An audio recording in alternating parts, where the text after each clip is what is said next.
Hello, everybody. We are back here with the Expendable Crew for session 24.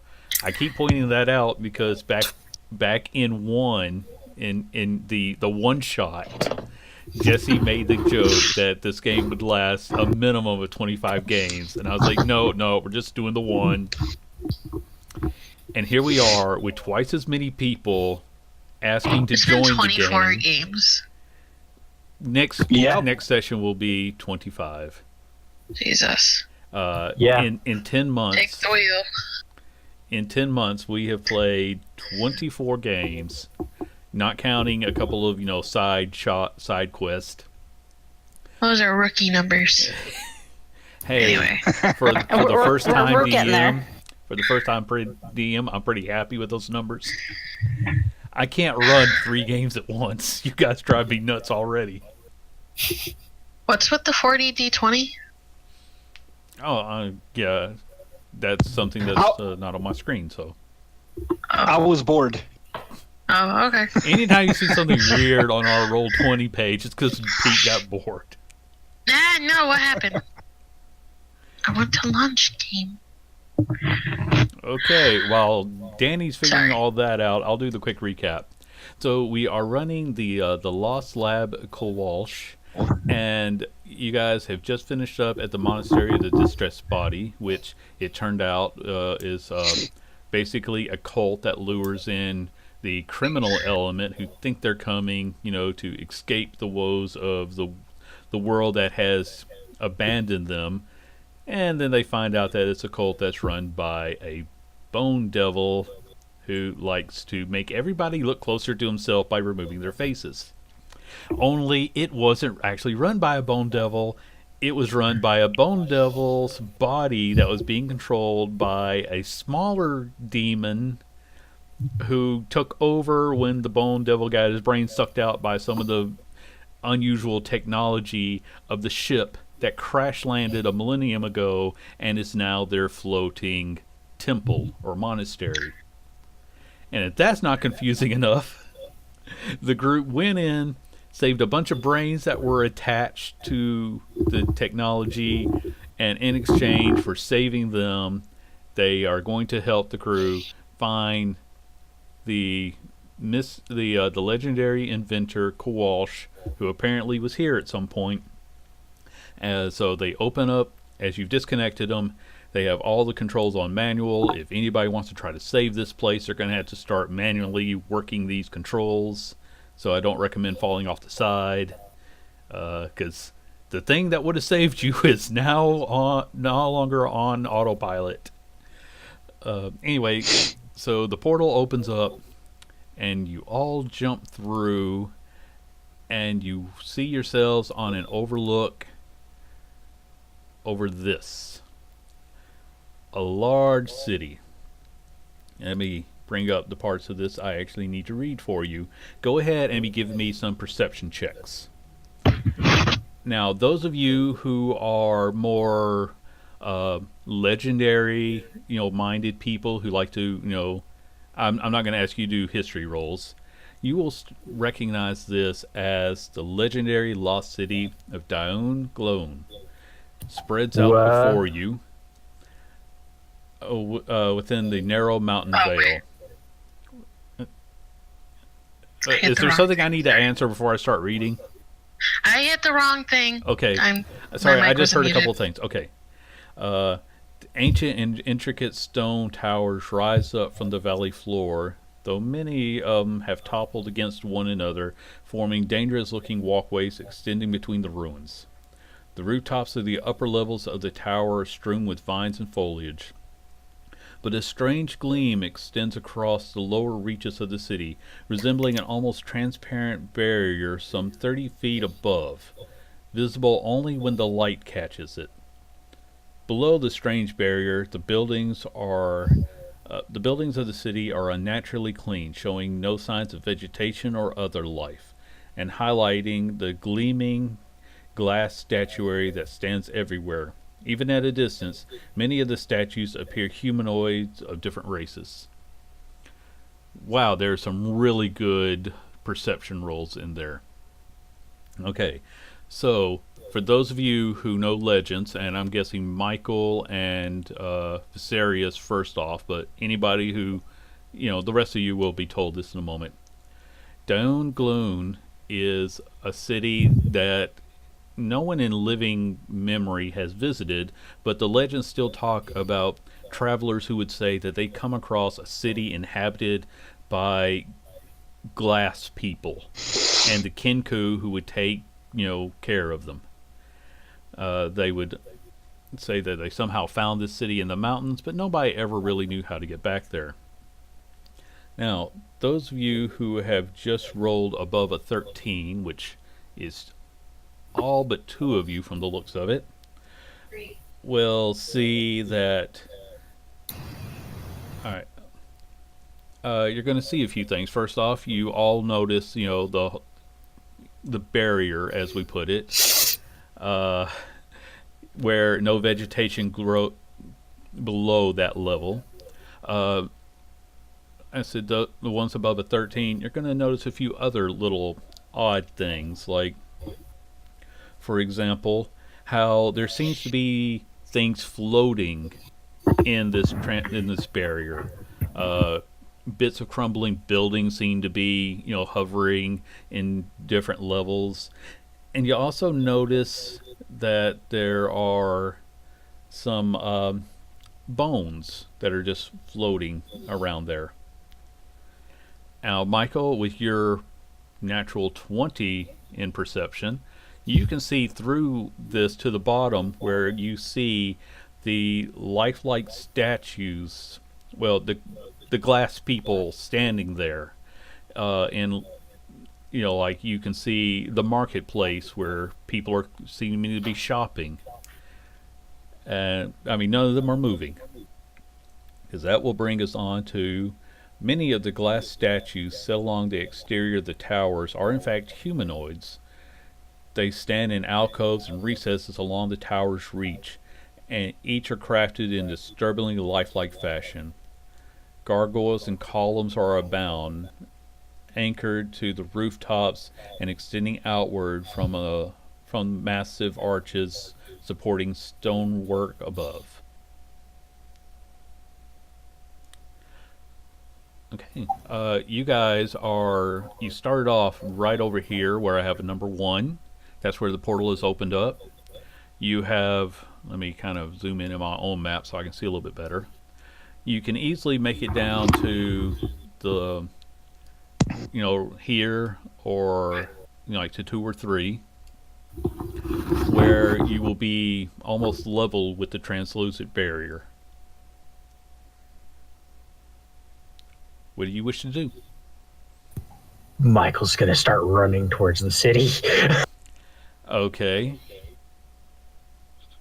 It exists. It actually exists. It actually exists. It exists. If Rian is capable, when he starts to run by, she's going to try to grab him by the back of his shirt or whatever. Make a dexterity check. Thank you. Michael. Can I assist? Yes, you can assist, so you get that with advantage. Or you can each roll. We'll say advantage. Michael, can I give them guidance? No, because this came out of nowhere. Michael, give me an opposed roll. You almost grab him, but his cloak comes off as he's running Naruto style, arms behind his back.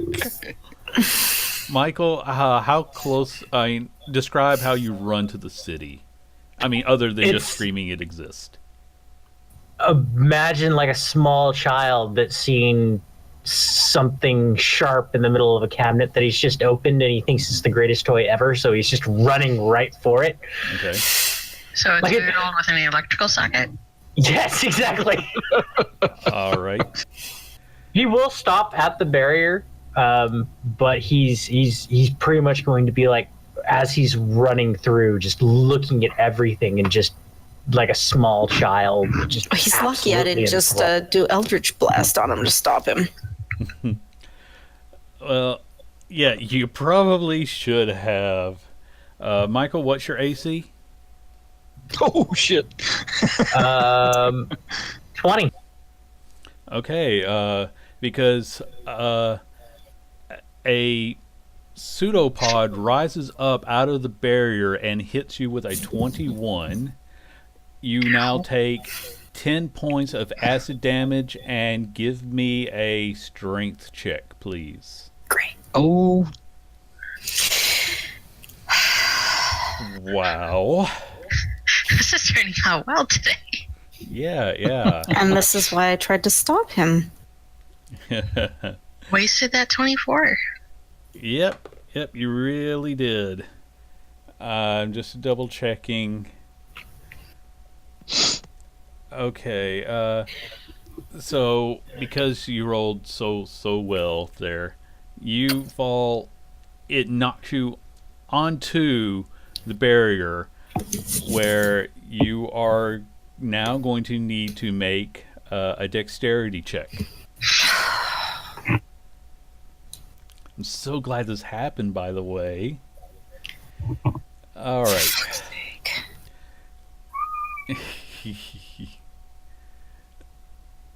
Okay, nope, not quite good enough. You're starting to sink into the barrier, and you're going to take another 10 points of acid damage as you are being engulfed in the giant ooze. Oh, for And what's your constitution? Because you're going to start suffocating. What's your constitution bonus? Constitution bonus of 0. Okay, you can survive for 1 minute before you start to suffocate. So, What are the rest of you doing? as soon as I saw him get blasted, I take off running after him, of course. Okay. yeah. So does the Sirius. Okay. We're going to say that you all make it there one round after him, so you've all, you've got about 9 rounds to save him. Can I tell Close how long enough to be able to. pseudopods reach out? I'm sorry. The rest of you knew not to get as close as he did. He, I imagine, was leaning over like a fool. And that's the way from the way you described it, that's how I'm interpreting it. The rest of you knew to try to watch out and stay back. If you get within 10 feet, then you will be attacked. So you have that What if warning. an object gets within 10 feet? It's mostly going to attack what it interprets to be living things. We'll have to So see I how... could stand 10 feet away and hand him my glaive to pull him out, potentially, and be 20 feet away? Yes, because your glaive is magical, it will resist the acid effect. Yes. Okay. So let's make that a strength check on you. I will grab a hold of Trevor and start tugging too, because Okay. this may take more than Trevor one person. gets advantage on his strength. Michael, you need to make a strength to hold on while you're being pulled out, because All I this is see going to be is- odd leverage. Can I tell if this field is magical? Okay, you were able to pull him out with no additional damage. It is going to take another swipe at him as he is leaving, but it did not quite make his AC. Sergius, what was your question? Could I roll for something to tell if this field is magical, like an Arcana check? Yeah, go ahead and give me an Arcana check. Do it with advantage because you pretty much have a good idea. And I will cast guidance on myself. That's fine. Go ahead and add your +4. Or your D4. Which is... 26. Okay. You recognize this from all the evidence as being an ooze, but one far larger than you've ever noticed before. So that barrier is actually just a giant ooze. A what? An ooze. God. It's a relative of like gelatinous cubes. Yeah. This thing is huge. It's monstrous. Monstrous. I've never heard of such a thing. They could have had one of those in the sewers before. And once we've pulled Michael clear and he's a safe distance away, and he stands up, I'm gonna smack him upside the head. What the hell are you thinking? This place doesn't actually exist technically. Well, apparently it does. Now stop it. So what is this place now? And why is it inside this gooey thing? Okay, can I get the full known history of what a bard would know from my perspective on to be able to tell them, because this place just seems like as if with the glass and the Kenku, there's got to be several different legends around that Michael's got to know.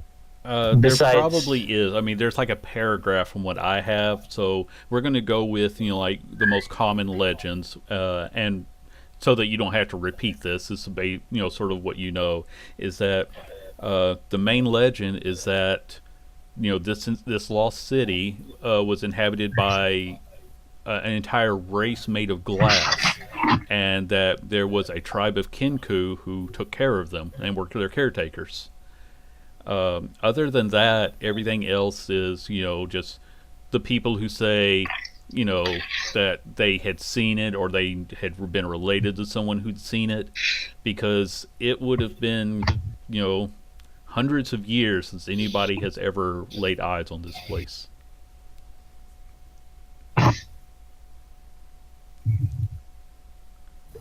Cool. Yeah. So this place shouldn't exist anymore. Everybody who's been here can't find the way back. It's Basically, like, this is from our perspective, from a player perspective. This would be the the lost city of gold type of legend. Oh, El El El Dorado. Dorado. Yes, Yeah. this would have been talked Okay. about with the same type of reverence. Someone swears that they've known about it, but no one could ever find it to prove it. How thick is this ooze? About 30 feet down. Yeah, this is a gelatinous cube, and it is giant. Can we see through to the other side? Yeah, you can make out the glass statues below. So essentially, this city has been engulfed by a giant ooze. And everything Yes. below it is better preserved, because above it, is had plants growing over it, and that's why things have started to fall down. So Okay, well, this is interesting. Can we if go you're now, over guys? here by 3, where I'm pinging right now, you can probably start jumping along the precarious bridges to get inside of buildings. And have an ooze smack us? there's got to be clues to where Kavalsh is within the town. That and plus, nobody's been able to actively get anything out of the city and confirm its existence. We're talking like a vault that's never been opened in centuries. There are actual glass people down there still living their lives in the middle of a gelatinous cube. Are they living though? I mean, are they moving, Andy? Give me a perception check again. Well, if they're made out of glass, then the acid shouldn't have any kind of effect on them. Yeah, I don't see shit. Trevor, you see, you can see the marketplace on the far side. You can see people all along the road, but it looks like you're looking at a town from a distance. Are the people moving at all? Well, from where you're standing, it looks like life. Now, if you want to give me a perception roll, these two, they're seeing people from a distance. I'm more curious, how does an ooze get this large? Apparently, I don't know. Steroids. There's got to be something that's feeding it still even now. And what's happened to the Kenku? The glass people are still here, but Tarak, have you seen any sign of any sort of Kenku presence or anybody out in the buildings themselves?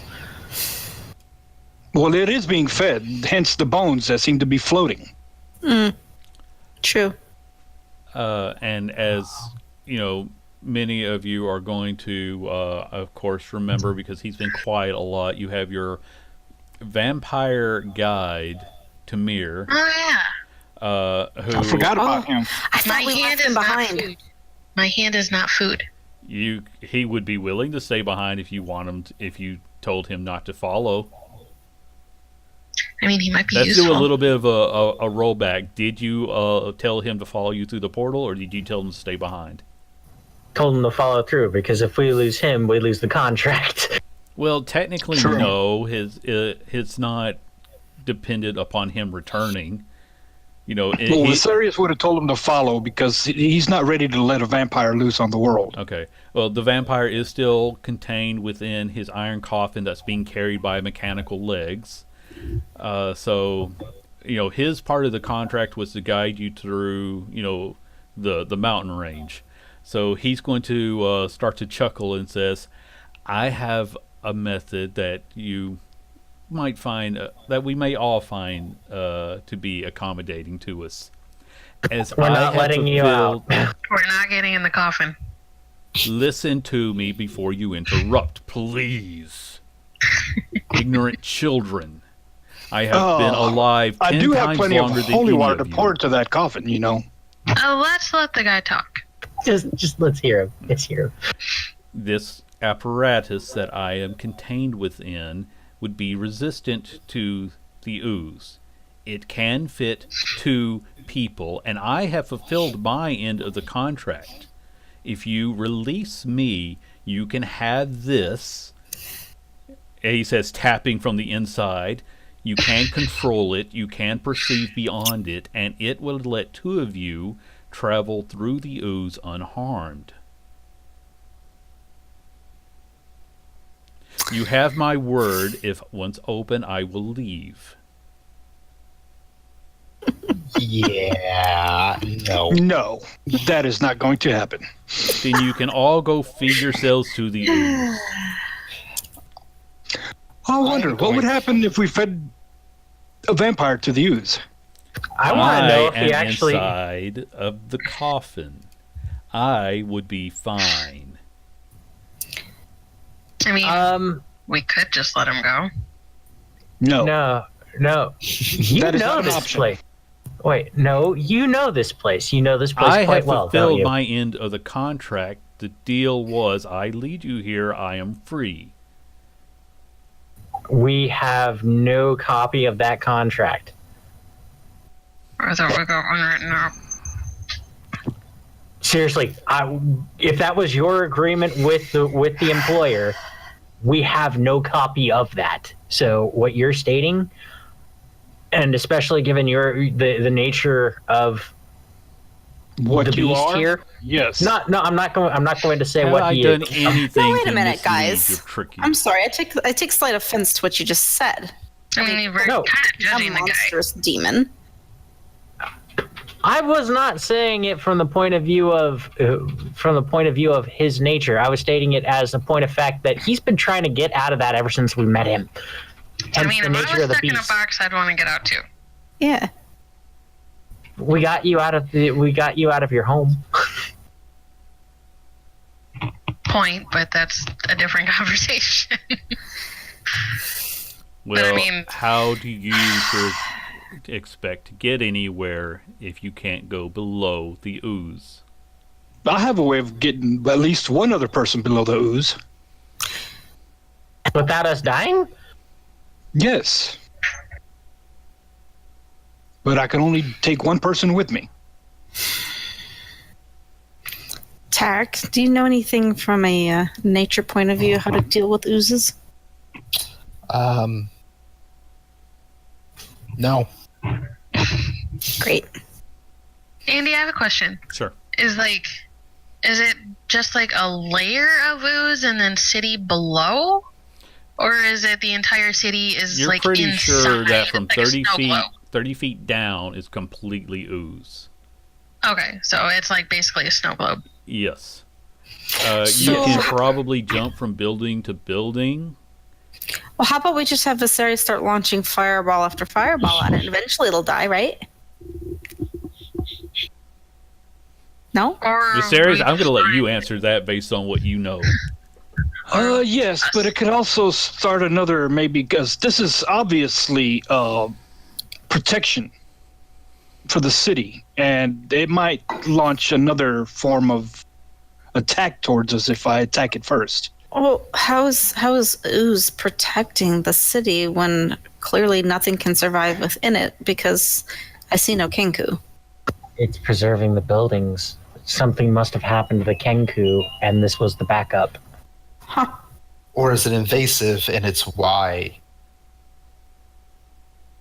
I'm going to turn into, I'm going to wild shape into owl. Okay. And start flying around looking for, anything out of the unusual, anything that might You mean besides the obvious? Yeah, anything that might be feeding this. Okay, go ahead and give me a perception based on your owl stats. I guess they don't really change too much. You might add +2 to both of those. Okay. I get advantage. So with an 18, you're flying around and you see where animals have fallen in and how, any vegetation that grows into it is immediately consumed. But you're not really seeing, like, this thing is basically sustaining itself naturally, I suppose is the best way of saying it. As you've noticed, anything that gets too close, it's going to try to knock in, which is its nature. Okay, I'm just going to keep flying around and looking around, checking things out. Okay. On that note, I'll also send Wesley flying to help him out. Okay, then See if do we can a find roll a for better way Wesley in. as well. And he has advantage on perception. Okay, So go ahead and give us that roll. Okay, so I'm going to guess you're doing the whole seeing through Wesley's eyes bit. yes, But, neither of you see any real signs of life. The people in the town seem frozen in time. Again, everything you can see suggests that, it was exactly like the moment in time. So I'll go ahead and read the next portion for you here. Unlike the figure seen standing around the edges of the towers above, the hundreds of glass statues that fill Down Gloan have been arranged on the streets and in open courtyards as if staging scenes from city life. A market square, a royal personage holding court, and so forth. In addition to the statues, huge number of glassy baubles are spread throughout these scenes, as though standing in for fruit in a market, the jewels worn at a ball, the scepter and orb held by a noble statue, and so forth. Looking around, the legends appear almost true, as if a city inhabited entirely by glass folks, whose every possession is also glass. That's what you two make out, being a little, staying just outside of the attack range. Oh, where's I have flyby and cannot make an attack of opportunity against. Okay, so you could, swoop in closer, but I'm still going to say that, you get that's what you would have learned. I'll also have Wesley look for a way in. Well, like I said, you see numerous buildings. For example, here you have a Coliseum, but that's sort of open. Wouldn't really recommend going inside. This tower over here, if you see my pings. Yep. Okay. I don't know how to do the thing that pulls you straight there. It has like a Medusa head on it. And here you have, again, what looks like a large... you guys see the map. I'm not sure how to exactly describe that, but it's very open itself. So you have two buildings that seem slightly more enclosed. That would be over here, where I have a number 4, and a number 5. There's a few others that also seem to be enclosed, but these are two very large structures that you know that there's a level or two that you can walk on without being inside of the ooze. I'm gonna look it see dark? if there's like using the buildings, if we'd be able to hop, like get over to 4 and 5. It would take you quite a while because there's some space, but it's sort of like, for one thing, you could walk around the perimeter and get closer, and be able to hop. Or Yeah. if you were to start from 3, you would have to go, from like all this over here. You'd still be hopping, but you'd be hopping a long distance. If you were going to go that route, I would recommend, you walk the perimeter and get as close to the building you want, and then you believe that, yes, you could hop in. Okay. I'm gonna go back to the group, and in owl form, I'm gonna try to relay this the best I can, because I kind of sometimes forget people don't speak animal. Since I don't think anybody has speak with animals, and I do believe he is, he loses his language in this form. Yes, I do. Okay. So he just slams down and starts hooting at you. Darling, we can't understand you. Oh, and That's to address kind the of time of hilarious. day, this is afternoon. You're pretty sure that if you were to do your walk around, it would be night before you could get inside the buildings. So which building were we going to go for? Oh, I guess, did you come back out of your owl form? No. Yeah. Pete I- could I- also give you similar information, but I'm guessing Tarak is still hooting at you. Tarek, we don't that speak. weird- I'm trying to. Yeah, I'm Don't trying to speak decipher owl. what you're saying. I'm gonna turn back into my half-orc form and relay the information Okay. that I think we should circle around and try to get into building 4 or 5, maybe. I think something Question. happened here. I think- I don't think the ooze is saving them. I think the ooze is invasive. I think I agree with that. Yeah, building 5 looks like it's close enough to the edge. It might not be as hard to get to, potentially. Okay. Well, let us proceed. Yeah. All right. Question Yes. for the group or Ah. whoever. The instant fortress, that's basically just a giant tower, right? Yes. And it's a magical item. Would that Yes. be harmed by acid? You're going to remember that it does have arrows, like some arrow slits or windows in it. If Right. you were to put it into the tower, I forget how tall it is. We might want to double check that. Because Well, I'm actually thinking, like, is there a way to make it sideways and use it like a bridge? It's only 30 feet high. This thing would still just flow right in. and the but magic of the tower is such that it never tips over. Mm. So you'll need to Okay. use the existing buildings if you want to jump. It's an excellent idea, though. Most of the buildings, the way they've fallen over, it creates not the greatest bridge, but it does create a bridge. But you've also seen what happens when you're within 10 feet of this thing, so Right. you can be prepared for that. It's a very dangerous game of hopscotch. Oh, did you bring me a toy? Sorry. So you're going to walk around and try to get into building labeled number 5, the big box Yes. shaped building. Sure. Okay. So while you're walking, I'll do the description that it gives. A large square tower dominates the surrounding buildings.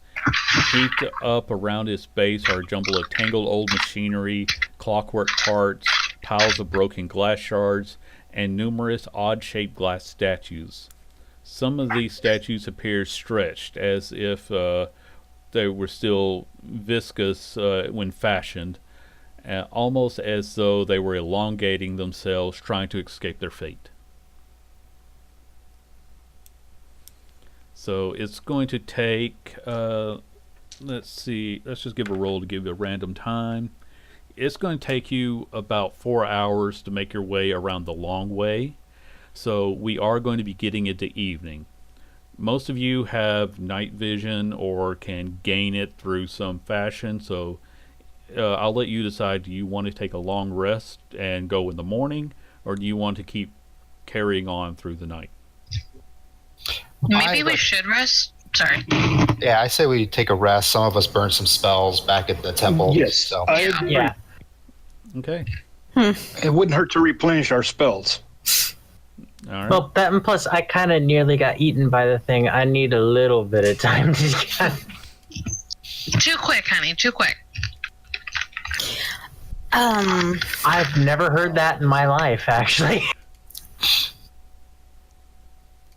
I'm not gonna comment. I'm just gonna keep walking.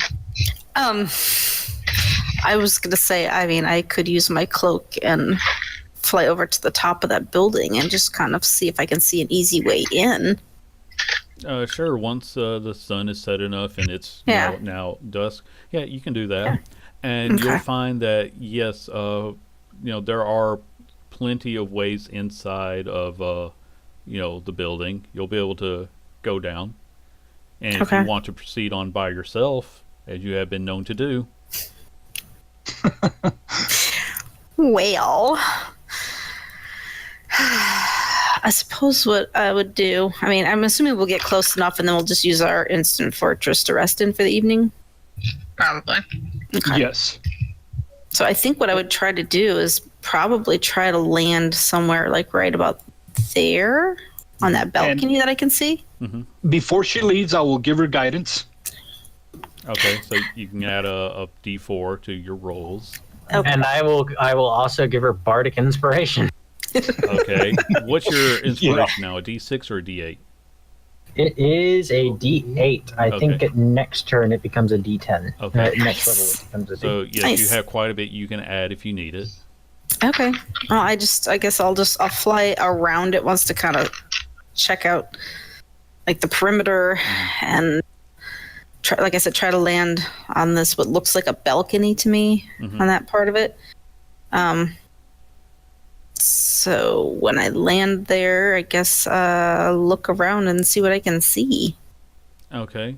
Go ahead and give me a perception roll. You can add the D4 now and the D8 if you think you need it. You don't I need don't it. think I need it. No. Like I said, again, it's very much the way I just described it. At the foot of the tower, it's just things have been piled up as if somebody were like, okay, I don't need that anymore, and toss it out of a window. Only, for a lot of years with nobody ever picking it up. You have the deformed statues, and all around you, most of these buildings are so far, but the parts that are just above the ooze, you probably wouldn't want to go in because you don't know what you might have like one small floor to explore. Yeah. So Well, is there a way to enter through any of what looks like windows on that balcony? yes, there are like doorway arches. You can safely get in, and you think that there's at least 2 floors before you have to risk getting, near the ooze. So there's definitely some room to explore. Okay. And I don't hear or see anything alive or not alive or just anything in general there? On the outside, no. If you want to go inside and take a listen, I'll ask for another roll. Sure. I will do that. I'll add the D4 to that. Okay. The D4 goes on for like a minute, so we're going to say Oh, okay. this would probably be your last opportunity to use it. I was also going to add that I'm going to go ahead and give you advantage on this one before I saw the roll, because I think that you're by yourself, to be quiet. Okay, so barely, just barely, you can hear the sound of somebody calling out. It's so faint. I'm not even going to try to give words to what you're hearing, Right. but you are hearing echoes, and because you're adding that to gain a full 20, you're thinking, is that more than one voice? Are they having a conversation? You just can't make out any detail, but Right. there's something at least 1 floor below you. Can I find a stairway to maybe sneak down there and try to get a better look. Yes, I don't have an actual map of the inside. Oh, that's but, fine. That's fine. You can go down to the next floor, and I think I'm gonna use stealth for sure because, well, you know. yeah, go ahead and roll your stealth. Okay, and I'll let you add that D4 one more time. Oops, I hit the wrong thing. Sorry. That's fine. Okay, so that'll bump you up to a 16. Or did your cloak give you advantage on stealth checks? That's what I was just thinking. I thought that I my can't cloak was something remember, to. but I know, me neither. we'll go ahead and say it does, but then you just correct me next time if I'm wrong. So you're What cloak able do you to have? Cloak of the Bat. Oh, okay. I have advantage on stealth checks. Yes. Okay, that's In what an area of dim light or darkness, you can grip the edges of the cloak with both hands. Oh, well, that's Yeah. about the flying thing. But yes, I have advantage on. Okay, so you start sneaking around, and you are going to see something on the lowest level, almost like as in part of it is sticking up above the ooze. Let me bring over the picture of what you see if soon as the thing wants to work right for me. No, go away. I don't want the whole thing. I just want to drag this picture over. Okay, you see this. Whoa. What the? Okay, now I finally got it to let go. Oh. It is shaped like some kind of clockwork kraken, and you do see that there is something inside of it, but from your distance, you can't really make out what. Yeah. And it's just sitting there, not really moving. Now that you're closer, you Is it completely submerged? Or did you say I'm partially? going to say at this point it's partially submerged. It's Okay. It's like it's in its own little dock right now, basically. And so now that you're closer, you can hear the sounds of each line comes out in a different voice. One time it's like, greetings, I mean you no harm. Release me! Please, please, somebody help me! Each line comes out in a different tone, in a different voice. It's like a dozen people are taking turns calling out. Can I get closer without How being close? seen? How Well, I want close to be able do to you see what I can see. What I can see, what that is. Well, that's why I'm asking. Like you kind of tell me. Do you want to get 20 feet away, 10 feet away? I want to stay out of reach of the ooze's attack. Okay. Let's put it that way. As close as I can without provoking an attack. All right. We're gonna call that about 15 feet. Okay. You are able. What you see inside of there, it looks like it's humanoid, but again, it's sort of hard to make out. It's not any race you can easily identify. But there is something inside of there, and when you get closer, it seems to start speaking to you more directly. Please, please, you have to help me.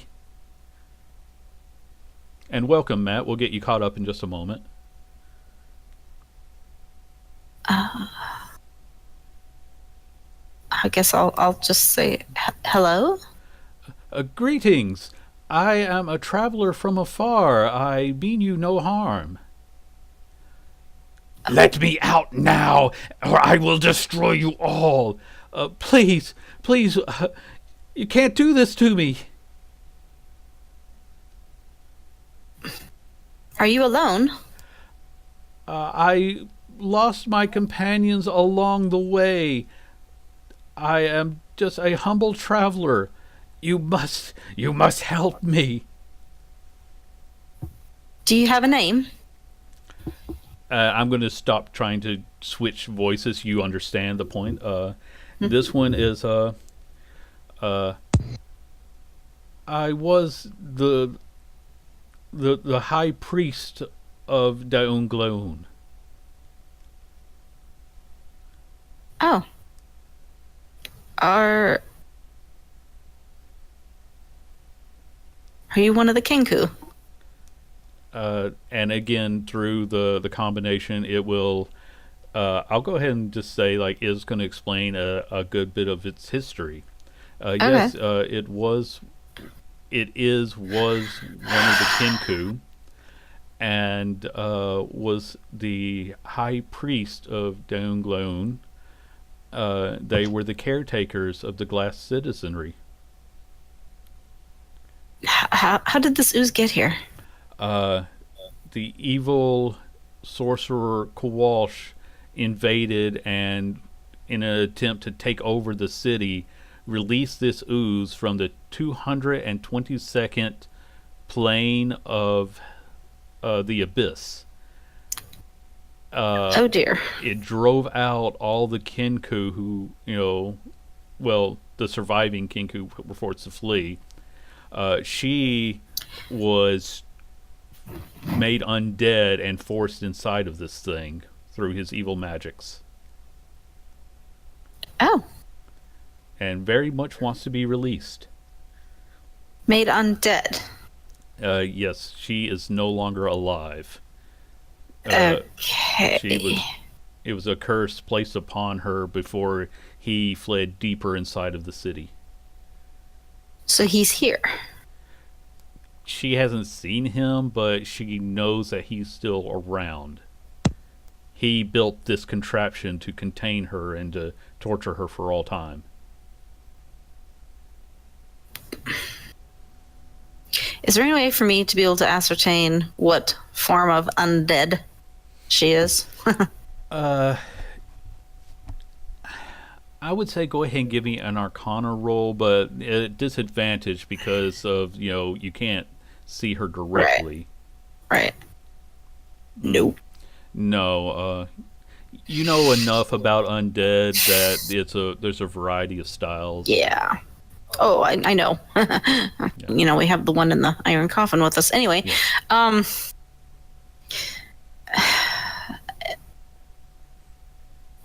Did he say why he did this? He wanted the city for himself.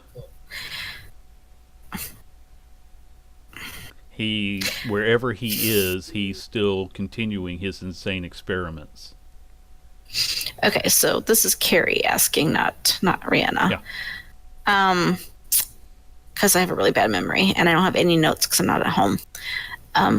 What was it that we knew about Kowalsh based on the guy that wanted us to come looking for him? Well, his most famous invention was known as the apparatus of Kowalsh, which is more or less what's carrying Tamir around right now. Okay.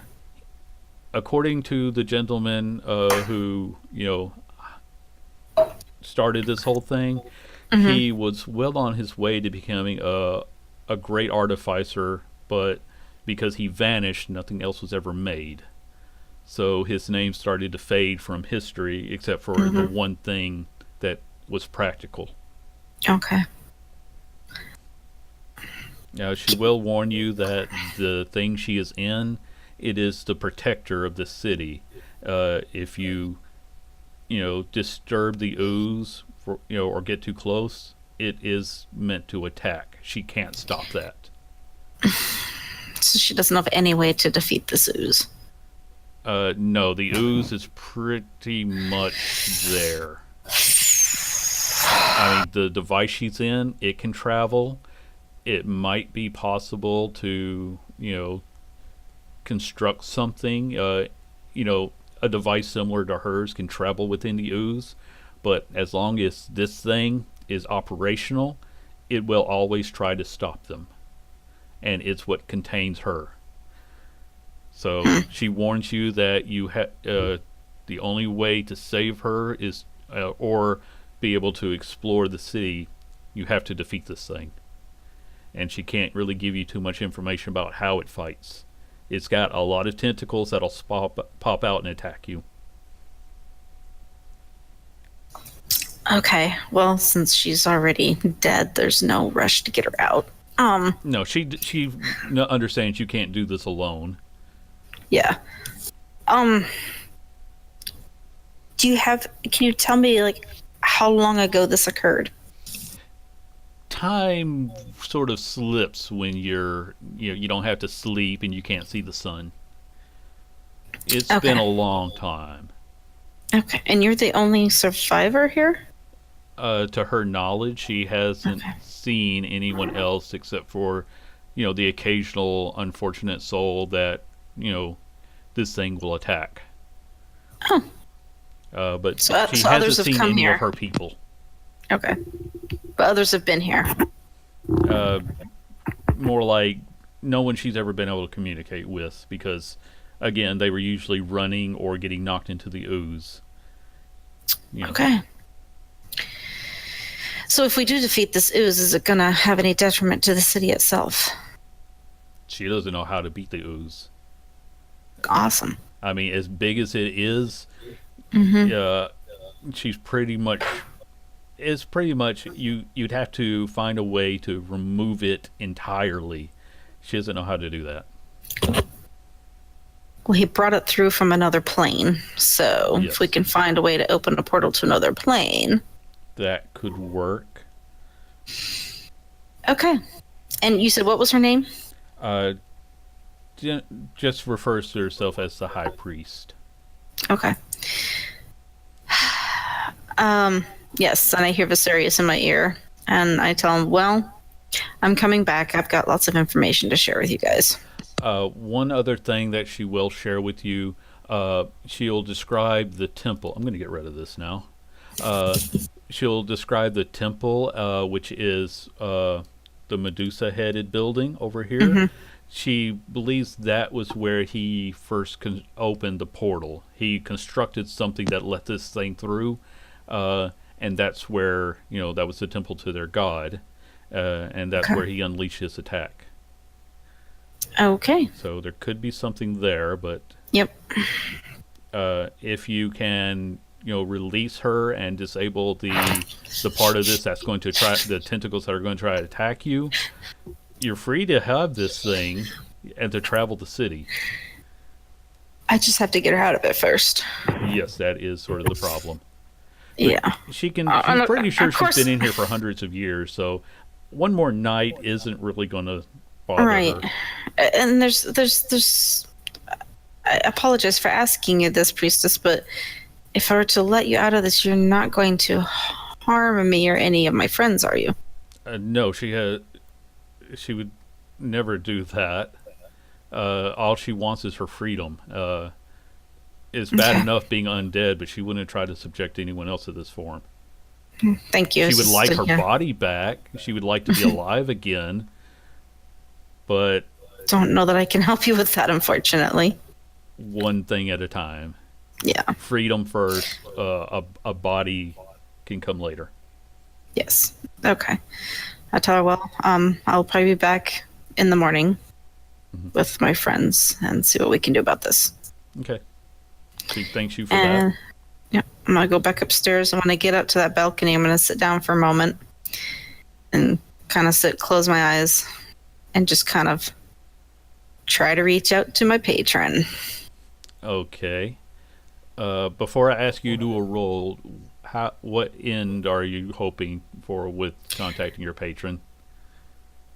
See if he has anything that he can tell me how we could get rid of this ooze, or a way to open a portal to make it go back to where it came from.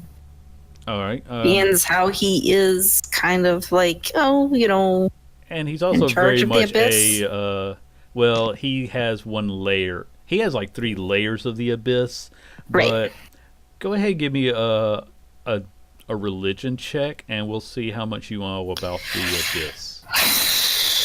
Not much. Okay. I'm gonna use my bardic inspiration for this. Okay. Being as there are several type of oozes, would Viserius know what kind of ooze this one is? Go ahead and give me an Arcana check for that. Unfortunately, Rihanna, when you try to think about it and hope to get some inspiration from him, you get the feeling he's pretty much a sink or swim kind of patron. He gave you a seed of power. If you amuse him, good. If you die horribly, he didn't lose anything. Great. Uh, Awesome. Viserius, 13. you know that there's a wide variety of oozes, gelatinous cube being among them. You've just never heard of anything on this scale before. Okay. This could be the god of gelatinous cubes for all you know. Yeah. Okay, so when I'm done and I realize that I'm being ignored, I'll just get up and I'll fly back over to the fortress and go inside, and I will relay everything to the rest of the party that you've already explained to us. Okay. So apparently, this thing has been summoned from one of the levels of the abyss.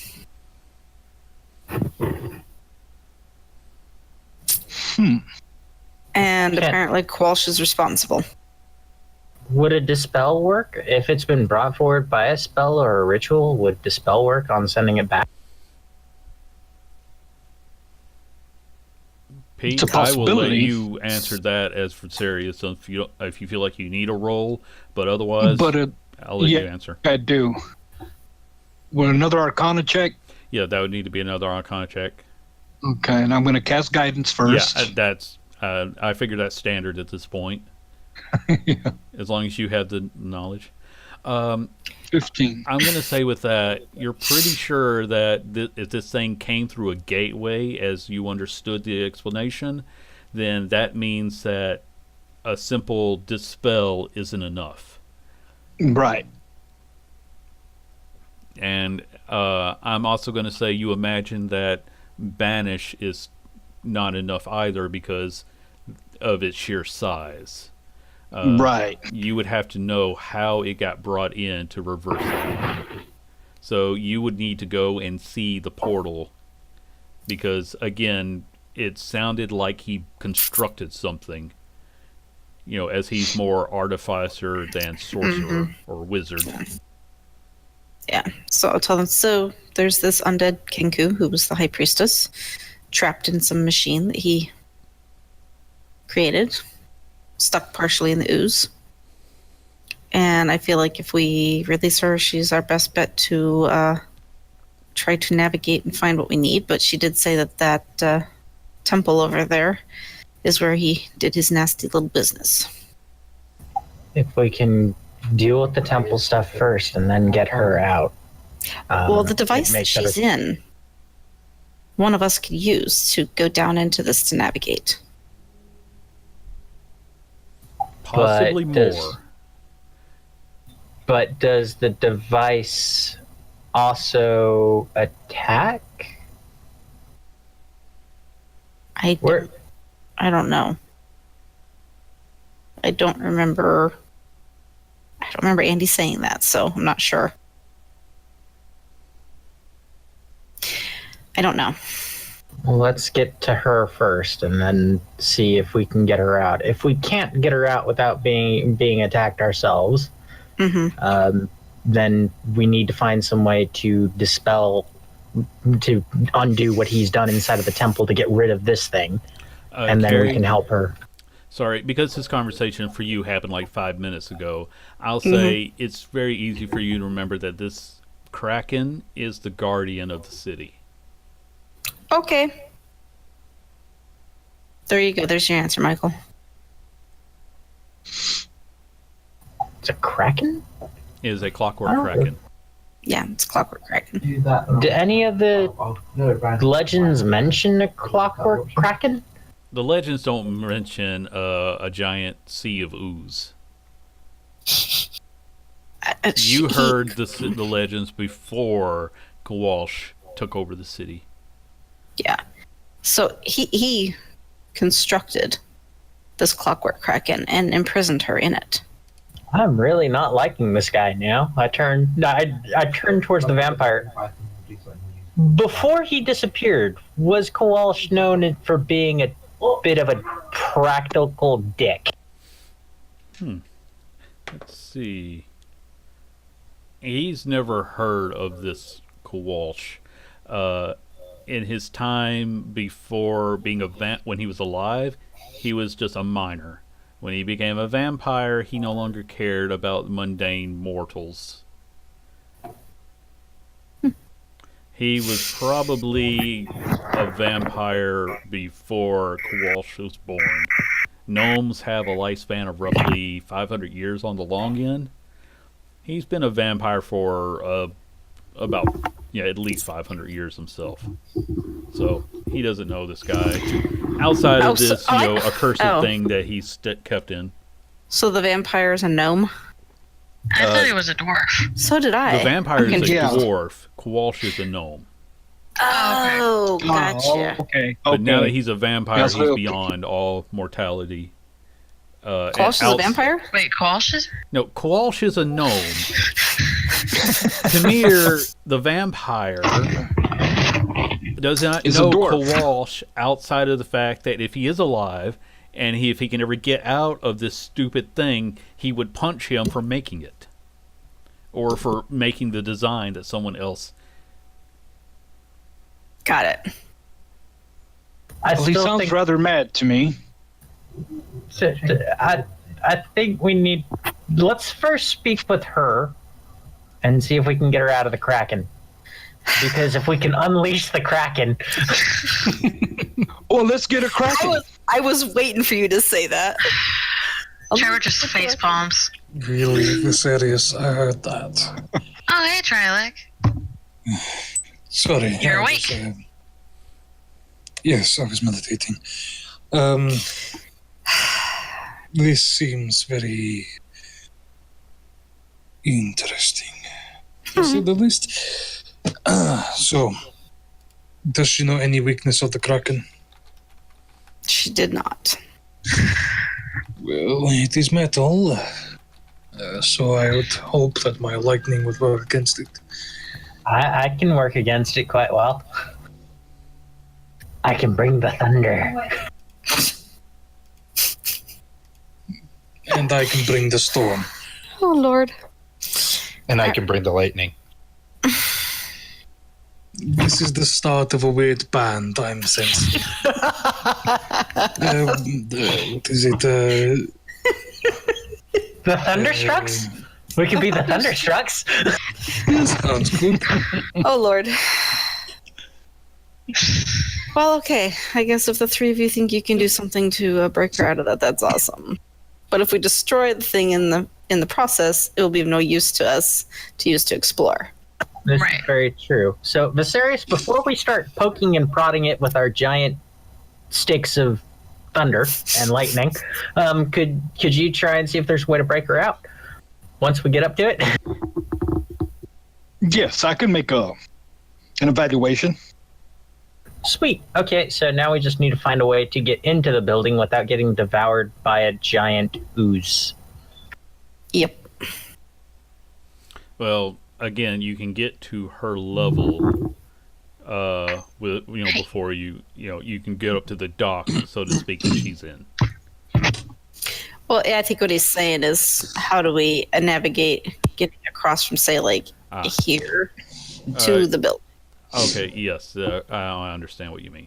Yeah, that's what he's saying. How do we physically get those who do not have the capability to fly There's over? going to be enough pieces, enough rubble floating that some good acrobatics will get you there. Are we doing this the following day? Yes. I figure you're Okay. having this conversation at night before you go to sleep, but we'll Okay. bypass the night. I You'll was just all saying, get yourself Viserys, you back. can make us fly, can't you? I could actually make 2 other people fly. For a total of 3, but it would take my most powerful level of spell that I have. Okay. Well, Dan, if this is an ooze, would that technically count as like water? Could I control water? No, this On is this? a living. Let me see Ooh. what cube counts No. as. Sorry. Yeah, oozes are their own entity. It has its own movement. This was just so big, it can't get out of the valley. Oh. Shit. It's all alive. I didn't know that. Yeah. Oh, Yeah. God. Yes, this. How if far you get away too close, is this it attacks. building? What? How far away is this building from the edge over here? Since I don't have a good scale, let's call it about 50 feet. 50 feet? Oh, okay. From this point, the From building? all right, I'm gonna say like you guys are over here in the fortress. Yeah. Yeah. I would say from the ledge to the building is a good 50 feet. Okay. It's definitely less than 100 feet, but I don't have a scale for this map. What's the longest rope we have? I think I just solved it.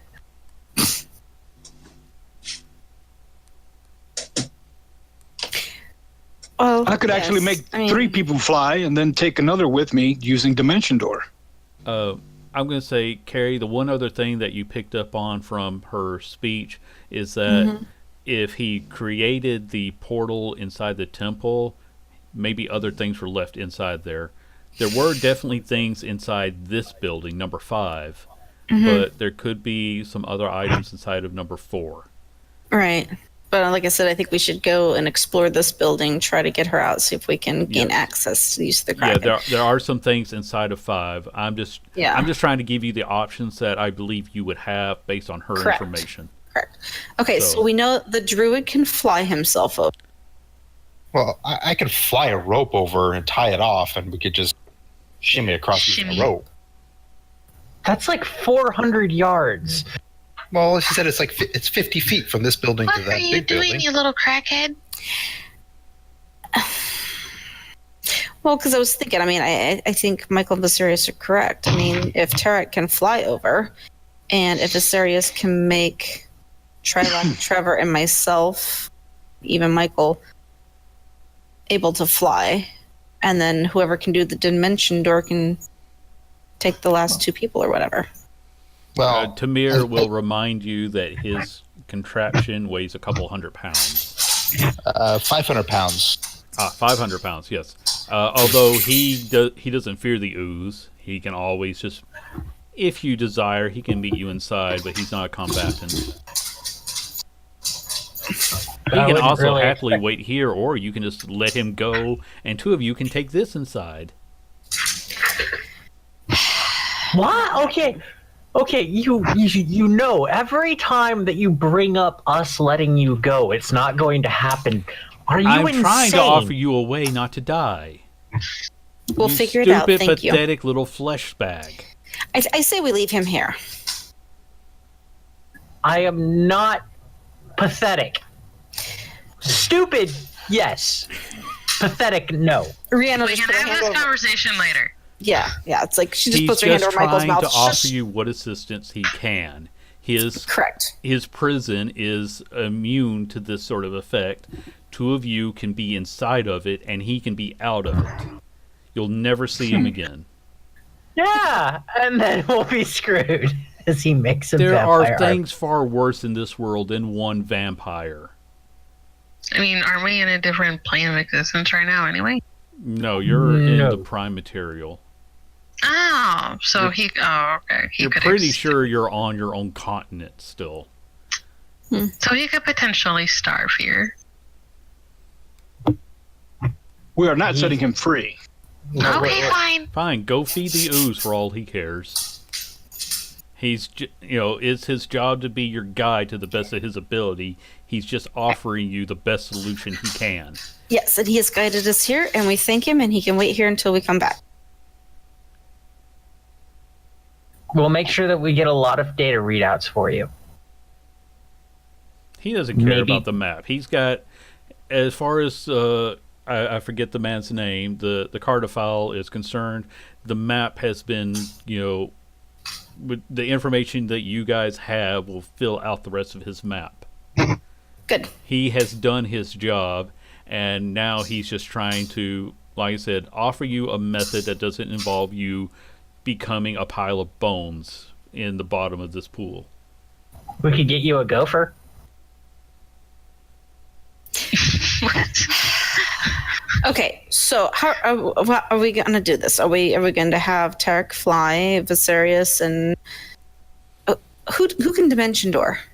I can, and Viserius can. Okay, so Viserius, you cast fly on yourself, Trilok and Trevor. Can you Tarek can dimension fly door our little vampire companion with you, or is that too much? He counts as a medium creature, so Dimension Door will let him follow. But is he willing? We should just leave him here. He really doesn't have. As long as you're there, you control his apparatus. He doesn't have a okay. choice if you say follow. Well, because what I'm wondering is, I believe I can turn into ooze as well, and using myself and our little contraption here, we might be able to get the Kraken out of the ooze, so we can at least get our possible newfound friend out of it.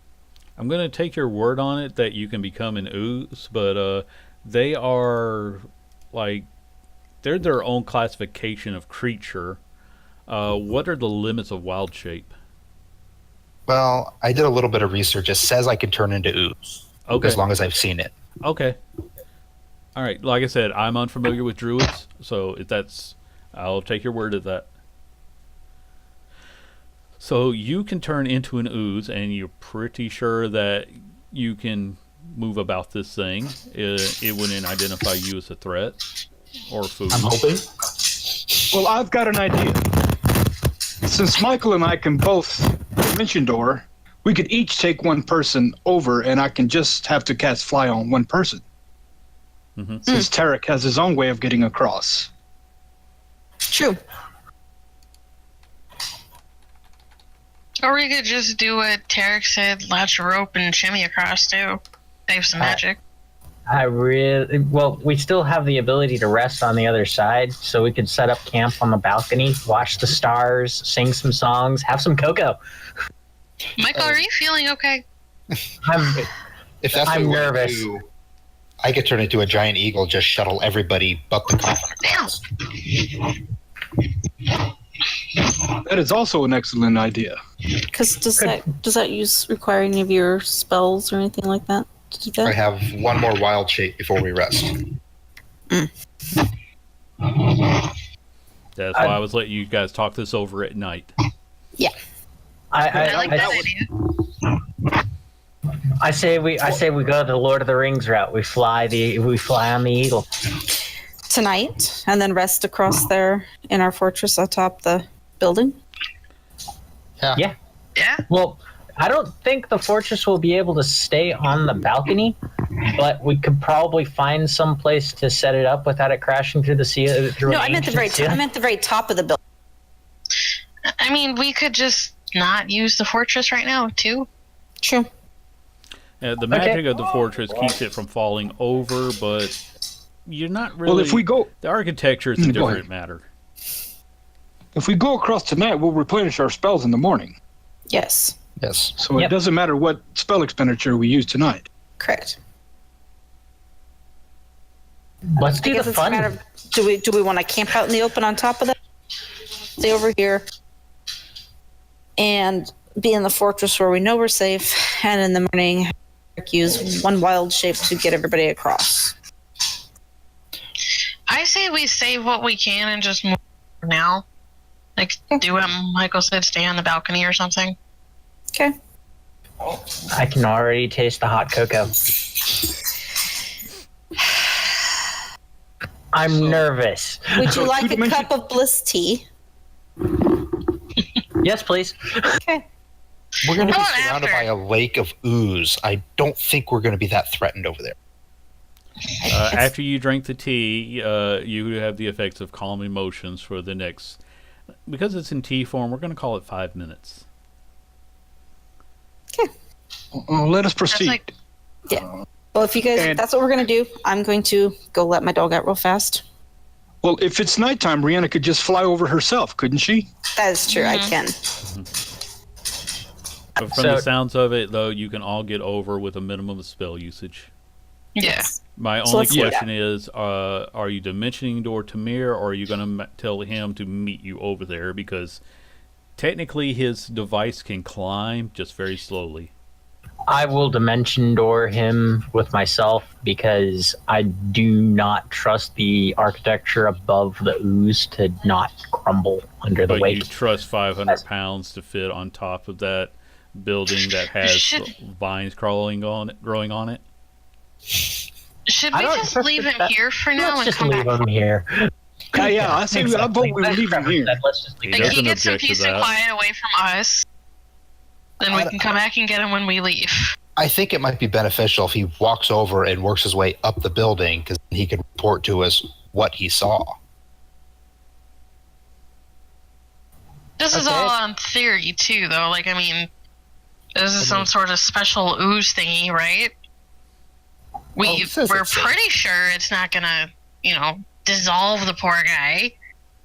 But what if He there's, like, says something down that there, his- like, in it that, He's like, very confident that attacks he him? is not going to die inside of this thing because basically the device he's in is sealed in such a way that he can't get out. So he's pretty sure ooze can't get in. But what if there's, like, something down there that attacks you? Well, there's one less vampire in the world. Agreed. That's like saying all vampires are bad. It's like saying all liches are bad. They are. There is a reason why he's sealed in here. He's not because I he was mean- good. As much as he annoys me, I've still grown quite attached to this guy. I mean, having him question us every 5 minutes about letting him go is quite endearing to his insanity. I mean, I'm used to that kind of rambling, so I mean, doesn't bother me. But Are we He's slightly still trying annoyed to that you're figure out how to calling get him across? insane when he's just offering you No. valid solutions. He is insane in the fact that he keeps asking us to let him go, knowing the fact that we will say no. He Would is you saying- not take saying- every chance at freedom? Okay, guys. Leave him or take him. That's all I want to know.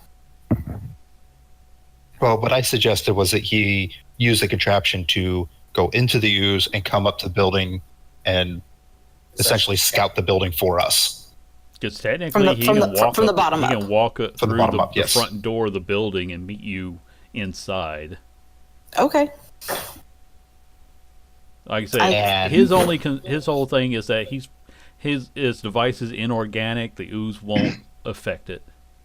Okay. but again, he's not a combatant person. Like, he's not a fighter. No, from what I can tell, the apparatus has no offensive capability.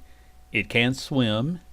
It can climb, just slowly, as long as say the legs aren't broken. Oh, that's really more for swimming. But no, this Okay. thing doesn't seem to have combat capabilities. I'm trying to I'm read just- through. Well, I'm going to send you guys as much of the apparatus information in Roll20 as I can, so that way you'll kind of know more or less what this thing can do. Let me just see if I I can just paste think it if he all. stays behind, like, it might be more. It'll be easier for us because we're not having to worry about him. that I was mean, why I okay, suggested that. okay, yeah, cool. If he dies one last vampire or whatever, but I mean, He's we don't wanna have to worry slightly about it, more right? than the rest of them because at least you say it like that. Whereas the others have been encouraging his death. You're at least giving him the chance at not being totally evil killer. He can't help Yeah, I'm that sure he is. doesn't twinkle in the kinda have- sun. well, I kind of have experience with these things. Is what I'm saying. It's like, yeah, sure, he's a vampire. It doesn't mean he's a shitty guy. I mean, I know Okay. shitty people that are human. Okay, But well, anyway, then, my let's point. just leave him then. Let's just leave him then. Okay. Yes. Leave it. He doesn't object to that, especially if you take the bard with you. The bard is coming with. Then you get no objections from him. Okay. He lives Aw. to serve. He says Sure. it exactly like that. I Are you thought able you to and fly I were over to the starting to get building tonight? along. Really, Oscar? He's so Oscar says we ferocious. take the vampire. Okay, so this is saying that it's immune to poison and psychic damage. Michael took acid damage, so this thing might not be. The living thing Resistant to took acid damage. But I'm as just you can saying see that when I'm beneath reading. the city, that inorganic stuff is still there. Metal is fine. I'm going with what the module says about this. Right. Okay. And that so, is his apparatus is a safe way to travel the ooze. Yeah, I don't know about the rest of you guys, but I would just like to continue on and not spend the next half hour debating whether or not to take the vampire with us. So vote. Leave him. He stays. Stays. All right, we'll leave him. Okay, good. We will pack up our little fortress, leave him on the bank. You're gonna giant eagle ferry people across, Yep. and I'm just gonna use my cloak, and I will fly over there and wait for everybody else to show up.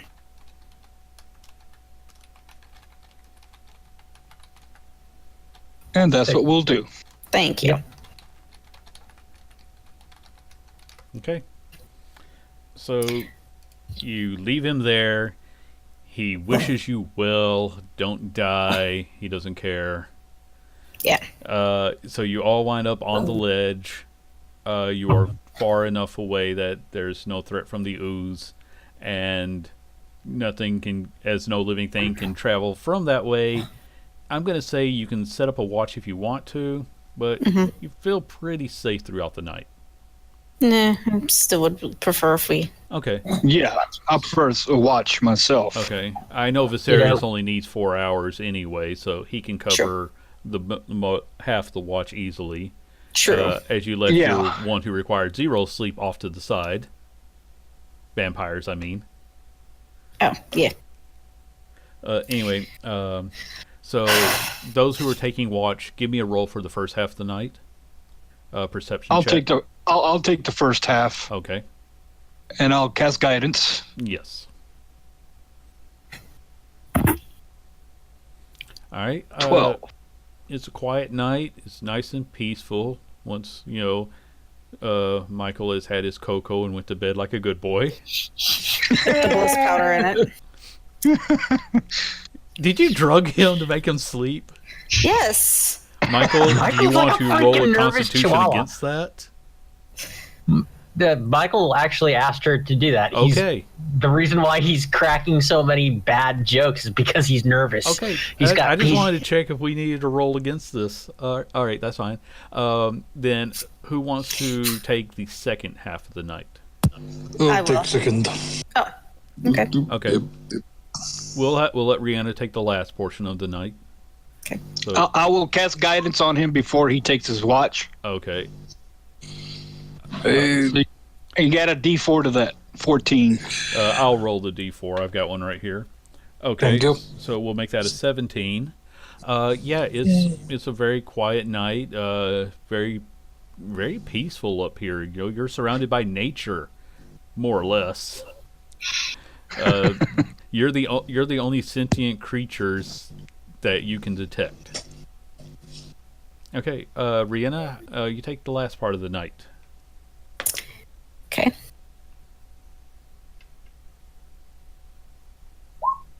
All right. Still nothing. No sounds. There's some birds flying by. There's things of that nature, especially now that you're getting closer to dawn and the animals are starting to wake up. But the vast majority of them seem to know to stay clear of this area at this stage. Is it still dark, or? The sun hasn't quite come up yet, so you still have twilight, or pre-dawn, I guess would be the best phrase. Okay, well, my curiosity is going to get the best of me. Of course it did. I'm fly going over to to say the you temple. have about 1 hour you That's can fine. fly. I just want to fly over and land inside any of these windows up here on the side. Okay. Let me pull up what you're going to see. Sorry, guys. Couldn't help myself. Like I said, if you didn't do it, I would almost be disappointed. Yeah. Okay. Since I'm probably up at this time, do I notice her taking off? She took off before you came out of your meditation. I think she specifically does that. So she waited like 3 hours and then she took off. All right. Yeah, but I would have meditated during Trilac's turn. How many hours did he take? I forgot about that. Okay, then let's do this stealth versus perception. Was wasn't trying to like sneak away on them. I just okay, couldn't you help can just myself. if you don't want to sneak, it's not like he can stop you. But True. Nope, I didn't see her. yeah, I may have Okay. said something like, "Oh, hey, I gotta go relieve myself. I'll be right back." So the top level of the city's tallest standing tower is ringed and covered in a dome of glass statues, all facing inward, pressed together so tightly it leaves no space between them. When you get closer to and I think that's this top right here, which you can fly to, and Okay. I'm going to assume that you do because you've already expressed curiosity. Yeah. You'll see that the space below the statues is a huge temple gone to ruin. The main hall is filled with painted murals that are as abutted by on similar sides by smaller chambers, once filled with fine furnishings and decorations. All of them have rotted away to nothing now. There's but a series of shackles bolted into the wall across some sort of a large glass device hints at the horrid rites that must have once taken place here. Okay. But this dome, it's made of these same glass statues. Okay. So that's what I see directly below this point. Yes. If you want Okay. to I do will a proper do- check of the statues, I'll let you do a perception check. Or investigation, or either one. It can be either one. I think your perception might be your higher one, but I'll let you give either. Yeah, I'm going to say you're more.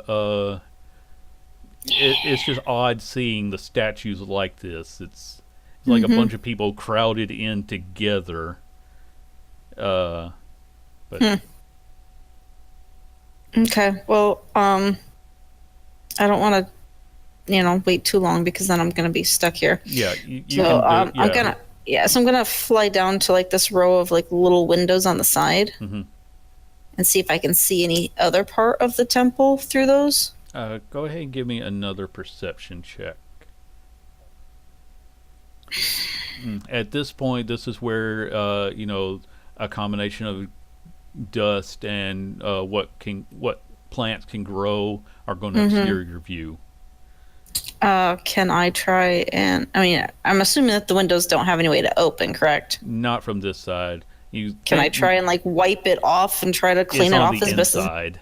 Oh, You think that maybe if you could move one of those statues up above, it'd be possible.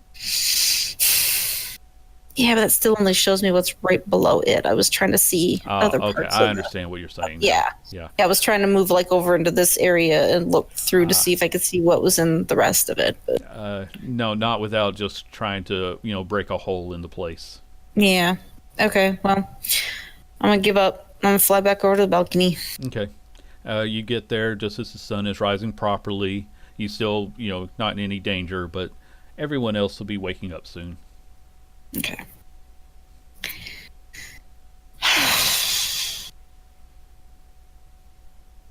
Okay, wakey, wakey, all my friends. This is me. It's my turn to make the bacon. Yes, it's your turn to make the bacon, Michael. Yay! I think one of you actually got the wand of curing that turns all meat into cure. You could actually have bacon if you hunted some hogs along the way. Pocket bacon. Seriously, that was my favorite of the random items you could get out of the gift bag. Yep. It's perfect for butchers and explorers who don't want to take the time to actually smoke your meat. I find joy in the dumbest things. It's okay, Andy. Nobody wants smoking meat. If your meat is smoking, that's very bad. You might want to see a doctor. Okay, someone shut him up before I start taking away points. Oh my word.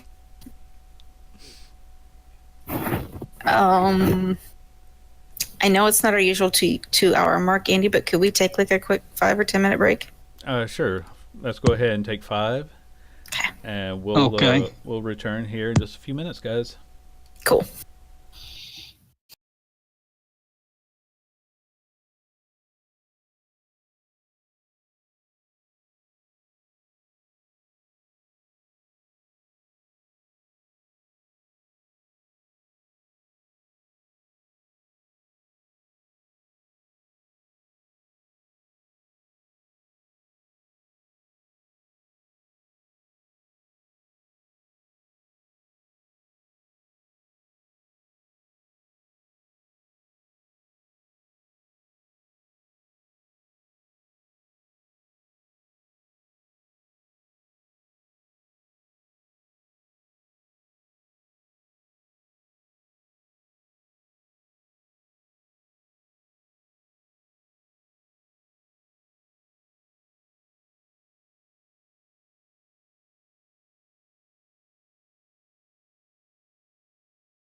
All right, and we are back. So at this point, as I've said, you're all able to start making your way inside the tower, where some of you will be able to hear the Kinku speaking. So you've kind of made it clear that your intention was to go and take on the Kraken. Do you want to do that? Well, let's let Viserys sort of look over it first to see if there's. How close can I get to it and inspect it from a distance without it attacking? I'm gonna say as long as you're at least 15 feet away, you should be safe. Okay, I'll do that. Give me an Arcana check, please, and then add your D4. Ah, this I don't know anything about it. Yeah, you think you're going to need to get closer to really take a look. You can go ahead and give me a perception check for loot around here. Oh, nice. Okay, I'm scanning this now. There is a collection of parts and some diagrams. You think that it could be possible to build a large enough apparatus of Kowalsh. Basically, you can make one big enough for everybody. Wait, I've actually got plans and parts to build one big enough for everyone. Well, maybe not you specifically. I was gonna say I don't think any of us are tinker any of that capable. Well, here's the thing with the parts and the instructions that you see, you think that and these tools can replace tinkering tools for as long as you have the proper instruction.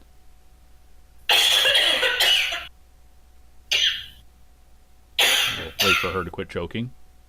So yeah, in theory, with what you see around you, you're pretty sure, you can build one that could hold, if the diagram is accurate, about 10 people. How many other diagrams can I find? This is really the only one you're seeing in here. It looks like, other things were taken. And if you're conversing with the Kenku priest inside of there, she will confirm that, it should be possible to build something like that. This was the garage where he built the Kraken, so there should be enough parts, to build something similar. But as long as this thing is active, if you try to leave, the defenses of the city will attack you.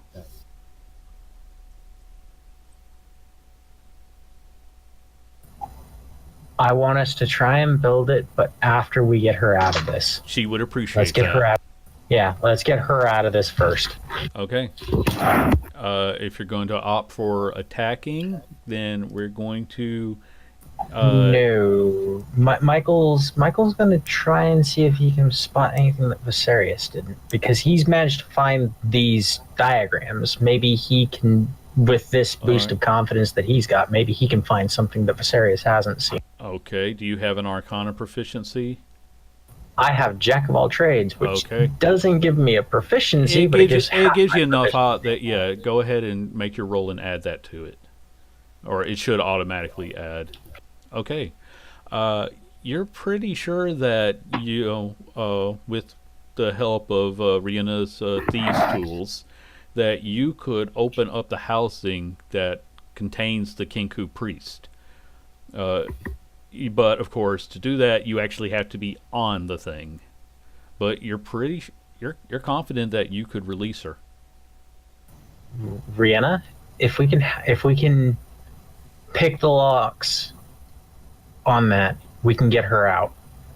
It's just we need to distract this thing long enough for us to get. Also, just to clarify how I perceive these tools, because they're able to disarm traps and things. I think it's like a pouch with a collection of tools. It's almost similar to a tinkerer's set. So in a pinch, you can make one work for the other. I'm like, hold on, Michael. I may have a way for you to approach that mechanism without alerting it of your presence. Brianna knows how her tools work. She's got to be the one to do it. Tell her how. You're a jack of all We'll trades. run distraction. You can use a screwdriver. I don't have. Yeah. Jack I of know all how to- trades would give you enough that if you want to try to be the one, you did get her adamantine tools. They would give you advantage on anything you use them for. But you only get the proficiency if you know how to use them. And So you won't have proficiency. Brianna- You'll still have the knowledge of how. I mean, you're not just She gets proficiency. You get dexterity. I'm just trying to give you your options as I understand the rules. Brianna, who do you feel safer with doing this, me or you? Well, is it just things that need to be removed, or is it actual mechanisms that need to be picked? It's actual mechanisms that have to be picked and opened up in order for us to get her out. You could also consider trying to use some of the tools around, but again, like to build the apparatus, you're still going to need Rihanna's help because her tool set. Right. Yep. Okay.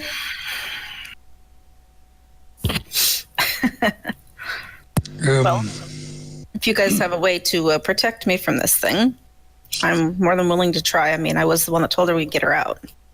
Yeah. Viserys and Trilek. You first, Viserys. Well, I was just going to suggest I could cast invisibility on you, and it'll give you an hour to work on that mechanism. Would that work? Unless it can detect invisibility. Well, wouldn't invisibility turn off the second that she starts acting? No, only if she attacks it or casts a spell. Oh, okay. But the thing that I see problematic with that is we have to take into consideration if this thing works with sight. If this thing doesn't need sight, then invisibility will pretty much be useless once she gets within range. That's what I just stated. Oh, yes, sorry. Trevor, what's your ideas? Well, I can cast a spell, and if it should lose its footing, it should fall prone, and from there, it will have trouble moving and possibly attacking. Again, it has flaws because once Rihanna enters the area, she too might have a little bit of trouble moving. Yeah, that I'd feel much better with us distracting it while she's invisible if it does work on site than that one. Trevor, do you have any ideas? This is above my pay grade. Just tell me if I have to hit something. How big is this thing? Tarek, do you have any suggestions? It's considered large. It's Well, big I enough can- that somebody can ride inside of it, as is evident. But let me bring up the picture again. I can cast Pass Without a Trace, so it might help a little bit. Let me ask this. If we're inside, is this dim or dark light in here? I'm gonna say it's probably dim because unless you've gone around lighting up torches. Okay, because my cloak allows me to fly in dim light. Not just total darkness. So, what could happen is Viserys can cast invisibility on me. I can try to approach it. If nothing happens, great. And if it does, We run I distraction. can just fly off of it. The way I see it sort of perched inside of its dock is that you're able to walk up on each side of it. It's just that it floats, inside of the ooze. So, like, if it detects an intruder, it can leave and go anywhere inside of the city. This is just where it comes back to rest and recharge, so to speak. Okay, so I can attempt as invisible approach it, and ooze doesn't attack. Yeah, So it's like a Roomba. yeah. That'd be a good enough way to describe it. I mean, to get to the coffin as it's described, where she's contained, you're gonna have to climb on top of it. Okay, second question. Are you capable of casting invisibility on two? Yes, I am. Could you do it on both Michael and I both? Yes. And he comes with me, and if things start to go bad, because I'll have him watch for me, he can just dimension door us out of there. Good idea. Does that sound reasonable? That sounds very reasonable. Okay. So I could Just also give you a bag of seeds, and if things go south, dump the seeds into any opening, and I could cause plant growth, which should slow it down at least, give you guys a chance to get out of there. Wait, are these magical seeds of like plant growth netting? No, they're just seeds that'll just grow inside it. This guy gears. Those gears have to move. If they can't move, it can't move. I like If this you wanna idea. give, I will an keep those on the off investigation, chance. If you want to try to give an investigation, if you're going to stay back, the 15 feet, we're going to call this investigation at disadvantage.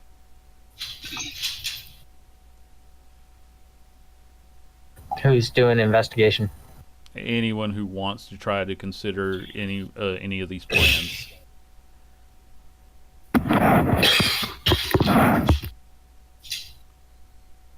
Okay.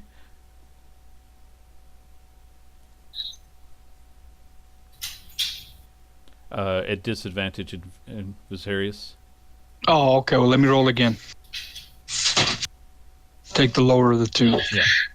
Okay. Yeah, with your plus Damn. 7. Viserius, you're giving it the once over at a distance, and it looks watertight. So you'll Okay, need I'll to tell this make to a the group. crack. It's not a bad idea, but this thing is designed to move about the ooze. Is this thing currently submerged in the ooze? Partially. Yeah. Is her bit above the ooze? Her bit is above the ooze. When it Alright, comes cool. into dock, it's about half up. That's why I was saying, come with me. If it starts to try to leave and carriage with on it, you get a fast. I probably get myself. That sounds like a good idea. Is this thing purely water-based? Can we not lower it out of the water? I'm going to say with those investigations, you don't really see a way to get it to leave. I mean, like right now, it's not doing anything to you. It's just sitting there. She doesn't have a whole lot of knowledge of its workings because of where she's positioned. She can only see so much. I say we try this. I'm going to go ahead and cast Pass Without a Trace on everyone. How does that only work for your stealth checks? Plus 10 bonus to stealth checks. Okay, just wanted to be sure. And can't Okay, be and I'll by magical means. go ahead and cast invisibility at 3rd level on Michael and Rihanna, Okay. and then I'll give guidance to Rihanna. Okay. And I shall give bardic inspiration to Rihanna as well. Okay. I feel so special today, guys. Okay. Okay. Only one of those spells can work, Viserius. Both are concentration based. Oh, okay. Then forget the guidance. Okay. That's fine. I forgot. Yeah, that's the only cantrip that requires concentration. Okay.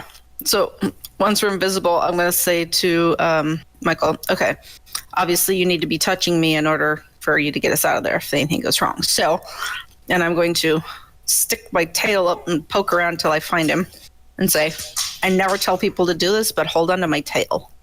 Is I dimension was door so waiting touch? for a piggyback comment. This is the second time that you've actually told me this. This is the first time that that we ever met. You told me about it, and there was a comment from Frick about things. But yeah, let's just go.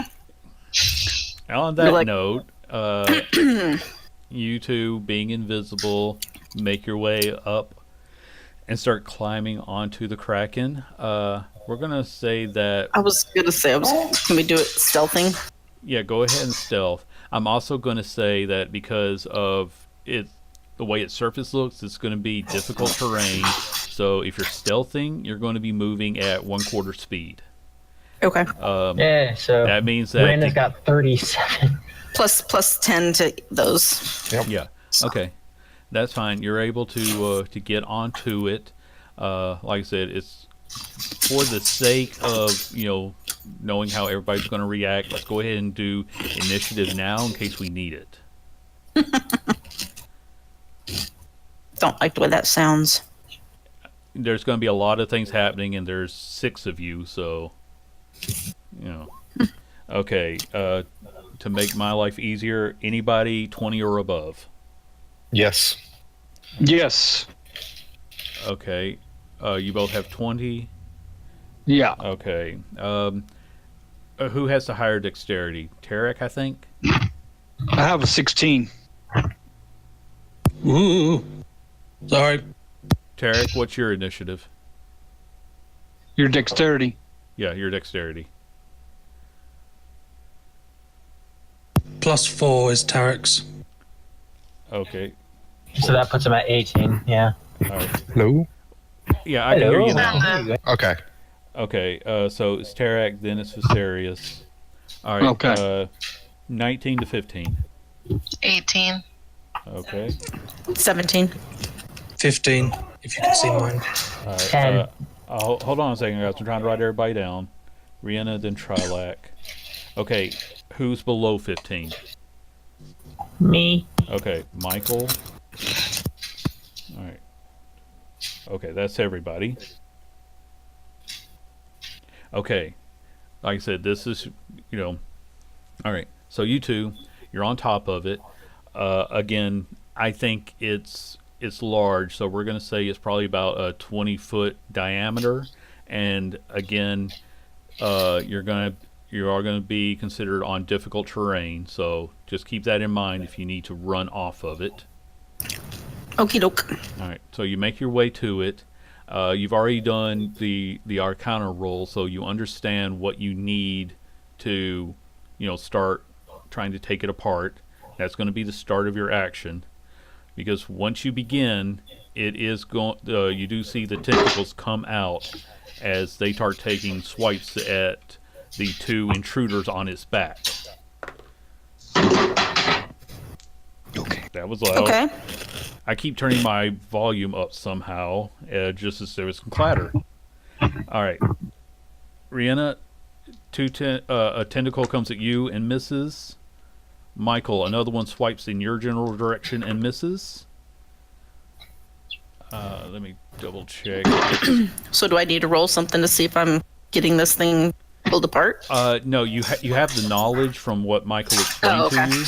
Okay. It's just that the tentacles are attacking what it perceives to be a threat. It just can't see you, so Okay. they're at disadvantage.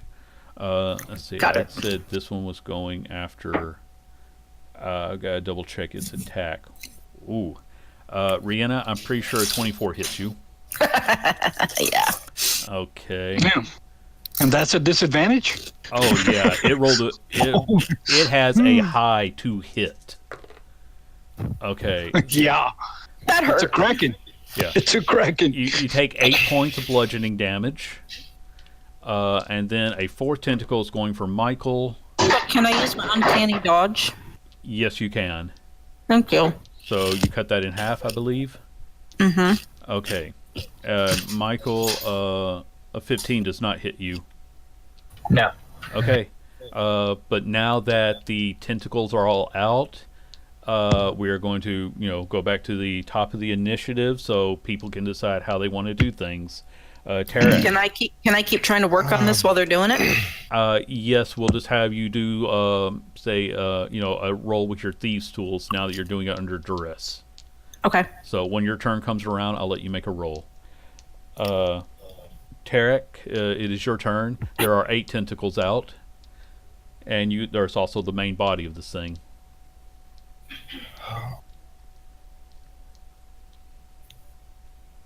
Thinking.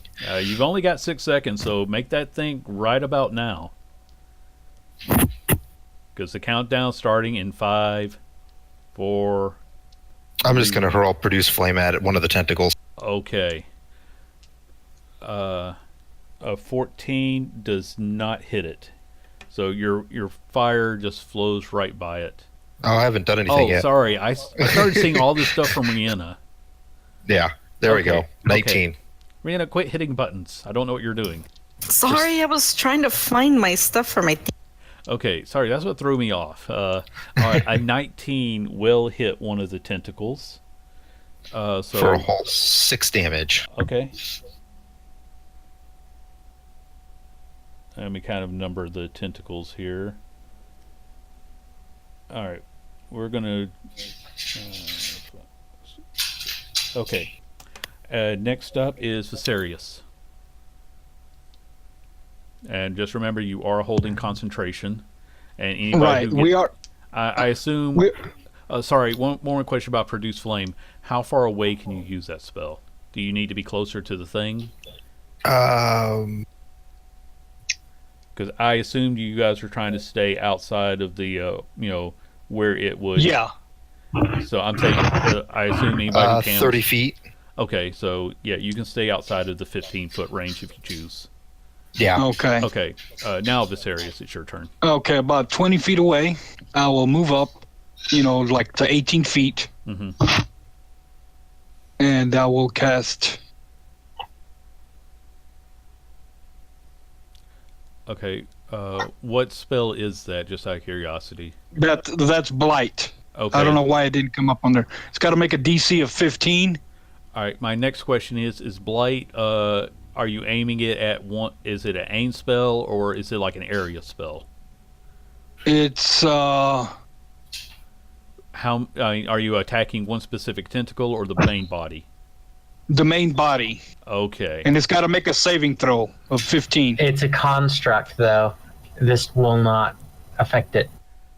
Yeah, that's what I said. I'm going to try it. This area doesn't know. What kind okay. what Sorry. kind of damage does it do? Necrotic. Okay. All right. Let's see. Constitution save. You said. All right. Yeah. You do see some damage on the main body. How much damage in total? 30. 30. Okay. Yeah. You do see some. The main body itself does appear to take some damage. Okay. Good. And then I'll just move back another 5 feet. Okay. That's not a problem. And that's it. All right. Trevor, it is now your turn. So are we just playing distract the monster while they free the chick? Yes. Okay. Like I said, since you can need to move up closer, you can choose to go after a specific tentacle or the main body. I'll try to get up there, just in this thing's face, and just try to get its attention on me Okay, so with a few hits. so you're attacking the main body. Yeah, Okay. with my longsword, with my shield out. So. Okay. Then make your rolls. Yeah, the That's 25 is going to hit.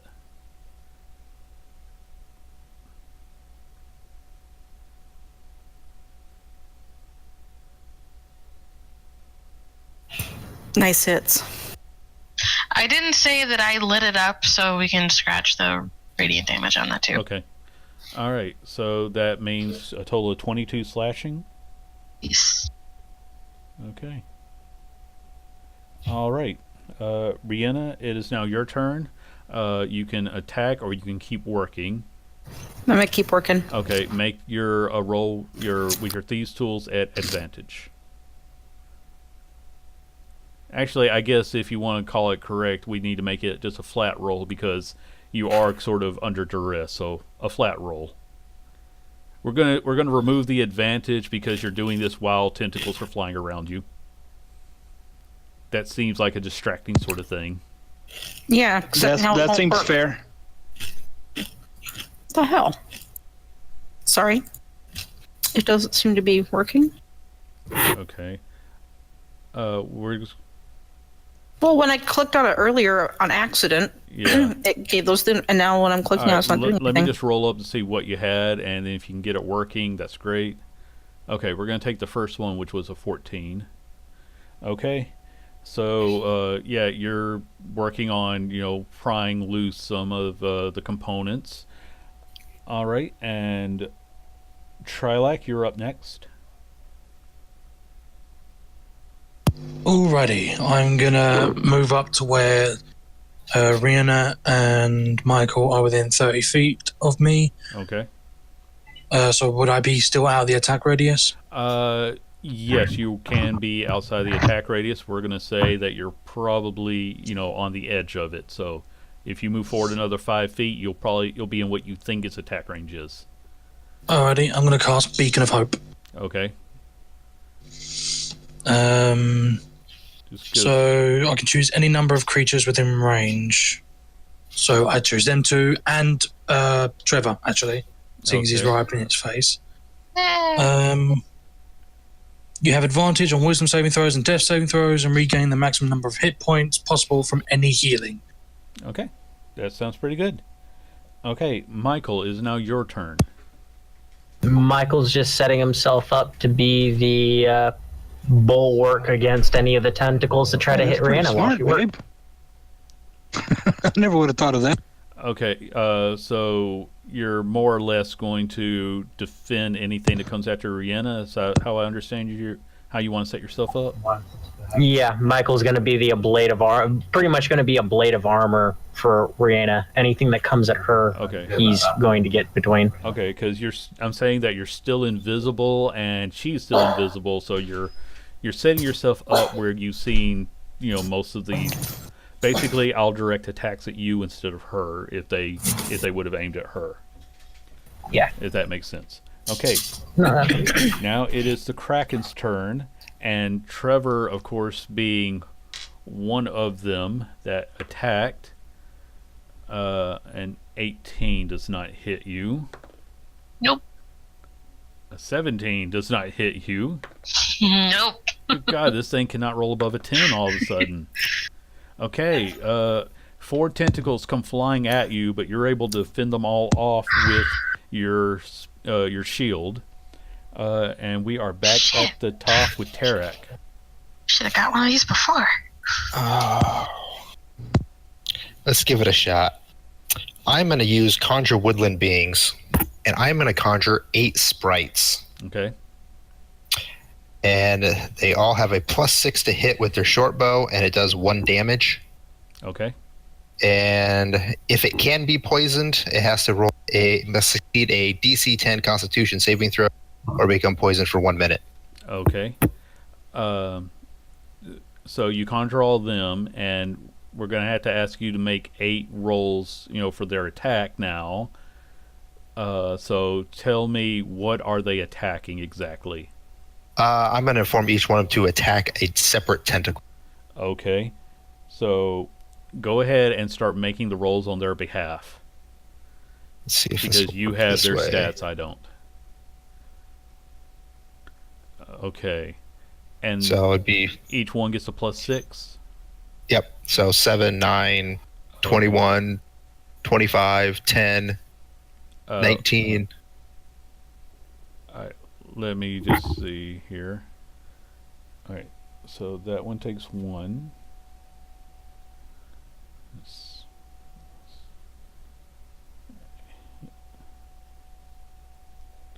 And this hit and miss. Okay, that is your turn. Okay. Viserius, is now your turn again. Okay, I'm just going to do something simple. I'm going to cast at 2nd level.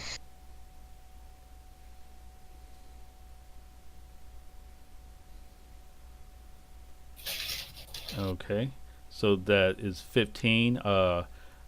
Main body or tentacle?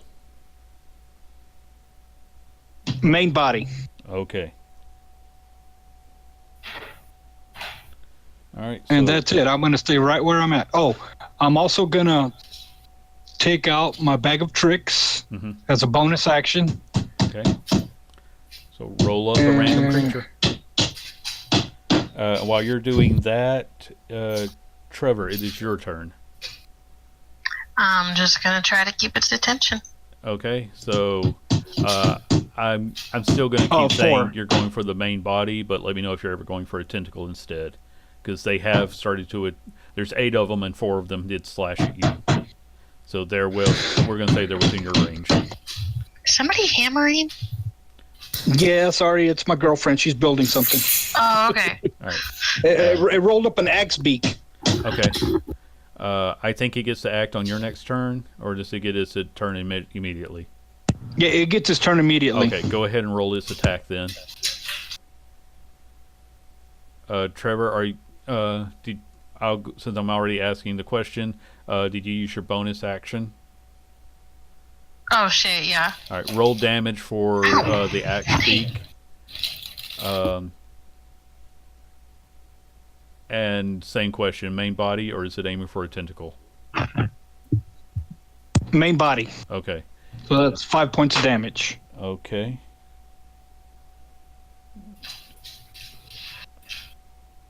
Okay. Trevor, both of your attacks hit it, so give me damage for those, please.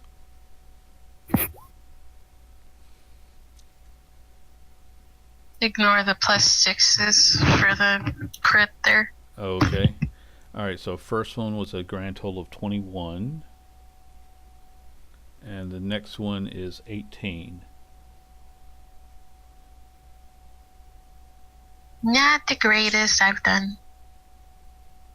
All right. But as long as I'm keeping it busy, I suppose. Yeah. Okay. And then we go to Rihanna. So give us a Thieves' Tools check, please, to see if you can keep working. No, this time you have been distracted by the flailing of things. Trilak. Okay. I'm going to cast Spirit Guardian right in front of it, Okay. and it's going to attack a tentacle. Okay. Do you want to pick a tentacle 1 through 8? Hold on. Needs to make a wisdom save, Okay. the creature. Okay. What does it need to make for that? Does it? Hold on. I'm having technical difficulties. Okay. No, it just takes the damage. Okay, my bad. Sorry. Okay. So yeah, it takes 20 damage, tentacle 5. Okay. Tentacle 5 is destroyed and falls apart. Alright, and when it starts its next turn there, it will take another 20 damage. Okay. All right. Michael, your turn. You're just going to keep the protection action going? Yep. Okay. In that case, it's going to keep aiming for Trevor. This time, what was your AC, Trevor? 20. Shit, hold on. I think it's 20 shit. I think it was somewhere in the neighborhood of 22 with the shield up. 20 with the shield is 22 with haste. Oh, okay, that's right. All right, so this one is going to hit you for 14 points of bludgeoning damage. Tentacle 2 comes around at you. That one's going to miss, though. The next one is going to hit you. Number 3 hits you. That's 13 points of bludgeoning damage. Number 4 comes at you. Natural 20, good for you for that armor, but it does hit you. I was just going to say, it's like, I can't be critted. I know, but you take another 13 points of bludgeoning damage. Be glad you can't be critted. Okay, those ones, they kind of hurt now. Yeah. And then we go back up to Tarak and his band of elves, or sprites. Sprites. Murderous hobo pixies. Yeah. Pretty much. All right. There are 7 tentacles. The main body. Do you need to? Do you have to maintain this, or can you get an action now that you summoned it? It's a concentration spell. Okay, so you can still do something simple. I'm just going to tell them, try to distract the tentacles. Okay. If they've got to fly in there and distract them, then do it. But they'll all take an attack Okay. on the tentacles again. I'll say that they're using their movement to fly around and become a distraction. Let's see, they do 40 feet, so they should. Okay, yeah, they can definitely move around it. All right, so go ahead and roll their attacks again. Let's try this. All right, so let me. Guess it didn't do what I wanted. Okay. All right, I'm just going to take this starting from number 1 and going. +6, yeah, okay, that one's a hit.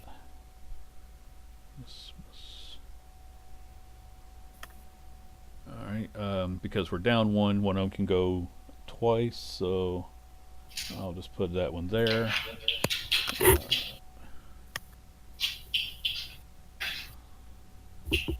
Okay. All right. So they are flying around trying to be as distracting as possible with their little 1 point at a time. Viserius, is now your turn.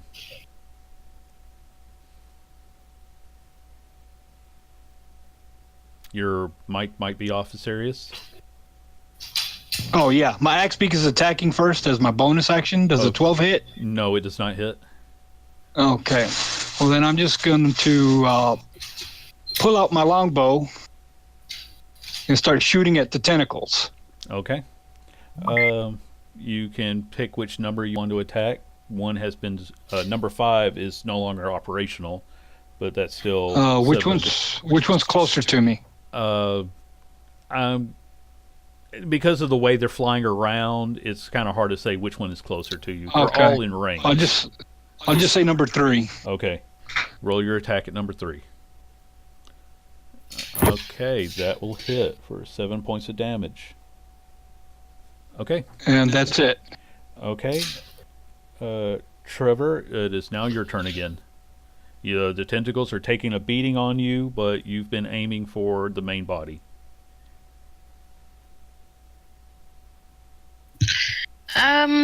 We'll split it between 2 tentacles. I don't care which ones, whichever ones haven't been hit yet, I guess. Okay. So you're going to we're just going to say you take a swing at the closest tentacles, so go ahead and roll 2 attacks. Holy crap. Okay, yeah, you hit 1, obviously. Roll the damage there. The second one is going to miss, though. Your natural 20 hit, not your 16. I mean, I would hope so. Yeah, I'm just Oh, saying. wait, did I hit the wrong one? Yeah, you gave us man. damage for that one. Oh. Does it matter? No. Well, just I want to be practical about this and get it right, so. Ha! It did more. Let me click it for you. Okay. Okay, sorry. I forgot the +8 meant that yes, it was doing it right. It's the way it looked. My bad. Okay. I'm okay going with the 13. It's okay. You shatter one of the tentacles with a mighty blow, and it just falls off the main body as it almost falls off in segments. Okay, Rihanna? Yes. You can keep working on this, or you can attack. 25. Okay, good to know. All right, Trilak, it is your turn now. How bad is Trevor looking? See. Out of 103%, I'm at 63%. I'm okay with you guys giving numbers because it's easier. That's funny. But yes. Okay. Okay, fuck it. I'm gonna cast. This is gonna hurt. Where is it? Where's it gone? Hold on, where'd it go? Life transference. There it is. Thank you. I take 48 necrotic damage. And because of Beacon of Hope, technically, okay, this is different. This is the damage you take heals Trevor, right? Yes. Okay, so you still need to roll the 48. You know, anything else would have just been maximum healing, but this one is a different style. So You can't go over there. What does Beacon of Hope do? gives maximum health to all healing spells.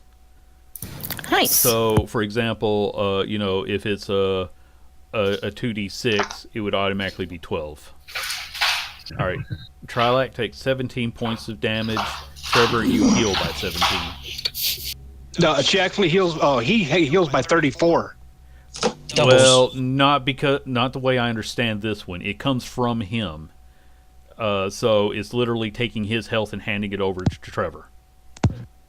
Yeah, but it doubles. I've cast this spell before. Whatever he takes, the person that it's being transferred to doubles the healing points. Ah, okay, So Trevor heals for 34 points. okay. Hey, Yeah, that's a natural thing of this spell, I think. Ow. Yeah. Ow. Okay, that was Trilak. Michael maintains defense, or are you going to Yep. go on the offense? Michael is maintaining defensive arena Okay. while she tries to pick this thing up. All right. The tentacles start back after Trevor, and that missed badly. A 20 to hit you. That's right on. All right. So that's. I need to start learning my fucking feats. Yeah, Oh, wait, you're no, able I- to do 12 points of bludgeoning on the second attack. Ooh, the third was a natural 20. Oh well. I know, but it still hits you, is my point. 11 points of bludgeoning damage. Number 4 comes around, and that's going to hit you. I'm back to where I was. Almost. For 14 points of bludgeoning damage. This thing is starting to piss me off. Yeah. Tarek, it is your turn. That healing did help though. Well, same thing. All right. So give us your Yeah, attack. that's a great and spell. I'll start working on the pixies.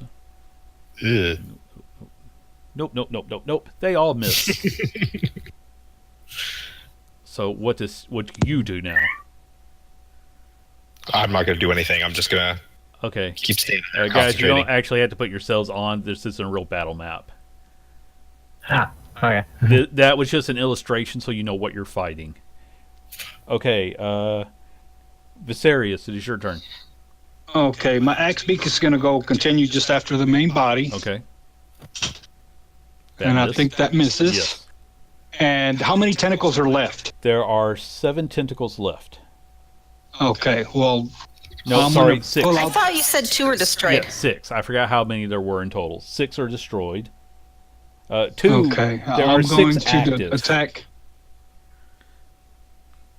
I'm going to use my big spell and attack each 5 of the tentacles. Okay.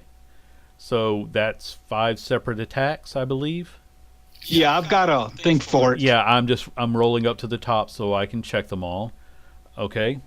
You destroy 1. You miss with that attack. That one missed. That was a natural 20, so yeah. You destroy that one. Yeah, you see Viserius flashing from one point, disappearing, flashing to the next tentacle, attacking that one, disappearing, and like that 5 times consecutively. Okay.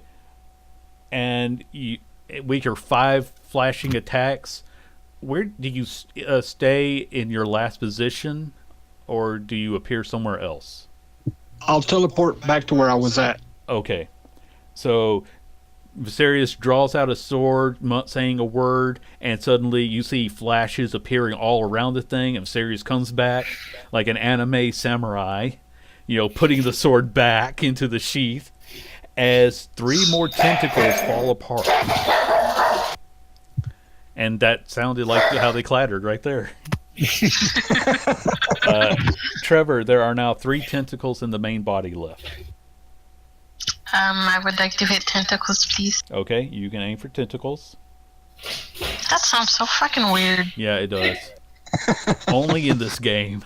Yes! All right, Ooh, roll. nice. Give us damage Oh, for those. I win. Okay, that's Oh, that's shit. all right, you destroy one tentacle, and then the other Can I one. accent search? Yeah.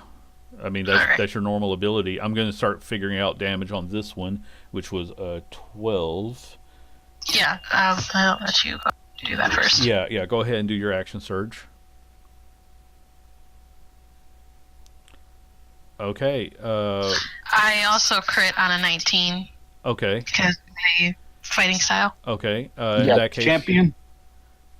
well, that was a 19 once things were added to it. Correct.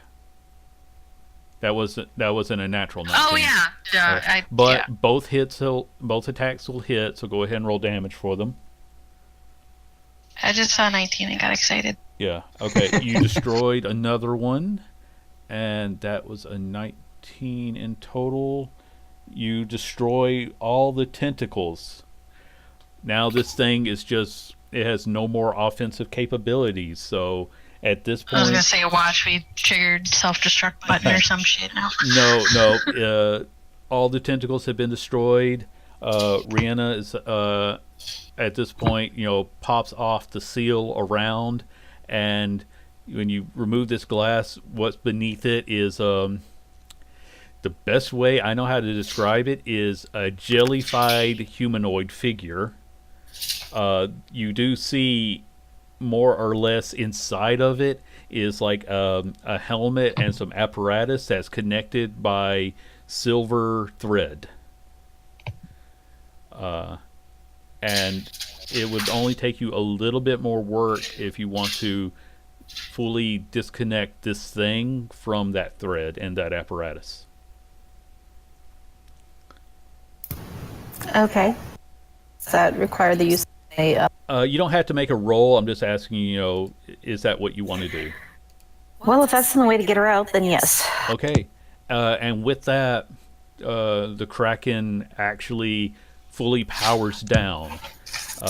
And the priest is now able to express to you, through again all the different sounds that somehow her undead body was the power source for the city's defenses. You're now when you and as Michael figured out, you're able to build your own device. When you travel around, none of the other city's defenses will be able to harm you, and that she can also, with the diagrams pointing out to you that the apparatus in these devices is able to connect to baubles in the city, because Kowalsh has somehow found a way to create pocket dimensions, and he's hidden them inside the glass baubles in the city. So you Oh wow. and this device will connect you to them, so you can enter them without having to be inside the ooze. You actually don't have to. You can use that to try to find him. So we don't need to build one of these devices? Well, Or you still I'm need to build the confused. device because you need something big enough to hold you all. Oh, okay. But once you've constructed it, it will let you enter the dimensional gateways that he's created. Okay. And this will just pop us around at different points around town. You'll have to swim to different points in town, but you can do so safely. Okay. Once Let we me get get this rid thing of built. this thing, and I'm going to remove your icon so we can see the city. Gosh, Michael, just block the view. I'm not blocking the view. I am the view. Oh, you weren't that kind of hard. I'm not. Okay, so I'm just Whoopi Goldberg. unless you want to keep the priest around, he's actually going to try to explore as much of the building as she is able to in her lesser form. She's capable of movement. It's just her body has basically deteriorated inside of that thing. Okay. Unless, of course, you want to try and destroy her because she's an evil abomination type of thing. But she going to see what she can do to recover her existence. Thanks you profusely for freeing her. Offers you no violence at all. Would just like to try to see what remains of her once glorious empire, or whatever you want to call it, religion. Yeah. Yeah. Okay. Okay. She's available to answer Yeah. any more questions to the best of her ability. But she's kind of, tried to explain. She doesn't know where Kowalsh is hiding, but he's somewhere. He has a pocket dimension somewhere inside of here. If you want to, let's say, like if you're looking at a map of the city, I would say let's give a perception, partly on her, but no, she didn't roll really well. Okay, I'm just going to go ahead and say with that 20, from the way she's described it and what she's showing you about some of the diagrams, you're pretty sure you can identify which of the baubles is glass and which one is a crystal that contains a pocket dimension. And you find, again, I'm going to say that once you're swimming around, you will have no trouble finding them. There's several hidden. He's only in one, but you'll be able to, with that roll, you'll be able to spot them. So I have a question though. Yes. If we build this apparatus, if her body is what was powering the Kraken, how do we power? Yours will be fine. It'll operate like a larger version of Kowalsh's apparatus. You don't necessarily have to have some magnificent power source. That one Okay. had some extra things to help it travel throughout the city quickly. Got it. So that was just a special device. Got it. Okay. So you spend a couple of hours working on it. I won't make you roll for it because you have the instructions. You have Rihanna with her adamantine tool set, and Viserius with his incredible arcane knowledge. So you have this device. You can all pile into it. It's not too cramped, but you are in there with a very large wolf man. Maybe he feels the same about your odors, but you can safely travel throughout the city. As you're doing so, let me just kind of put up some markers once I get the right map up. Because not a map for you, a map for me. I just need to see where to put everything. Okay, so you begin to travel the city, and you can visit any of these spots. But let me just put up what icon do I want to use? We'll make that the icon. Okay, so I'm going to say as soon as I get to where I can move it. All right, so you start seeing some of these. Can everybody see that, by the way? The little star? I did it first, but then it disappeared. Well, I moved it, and let me. It was right here. Yeah, let me try to do it. Let me just make something that's very large and easy to see. Because I want to make sure you guys see this. Oh, not that large. Stupid. Hey, Andy. Yes. About how long has it been between them building that and us going out in it? Okay. I'm going to go with a couple of hours. Enough right. time for a short break if you're not one of the people working on it. Okay. I was just gonna use do my stuff with my ring.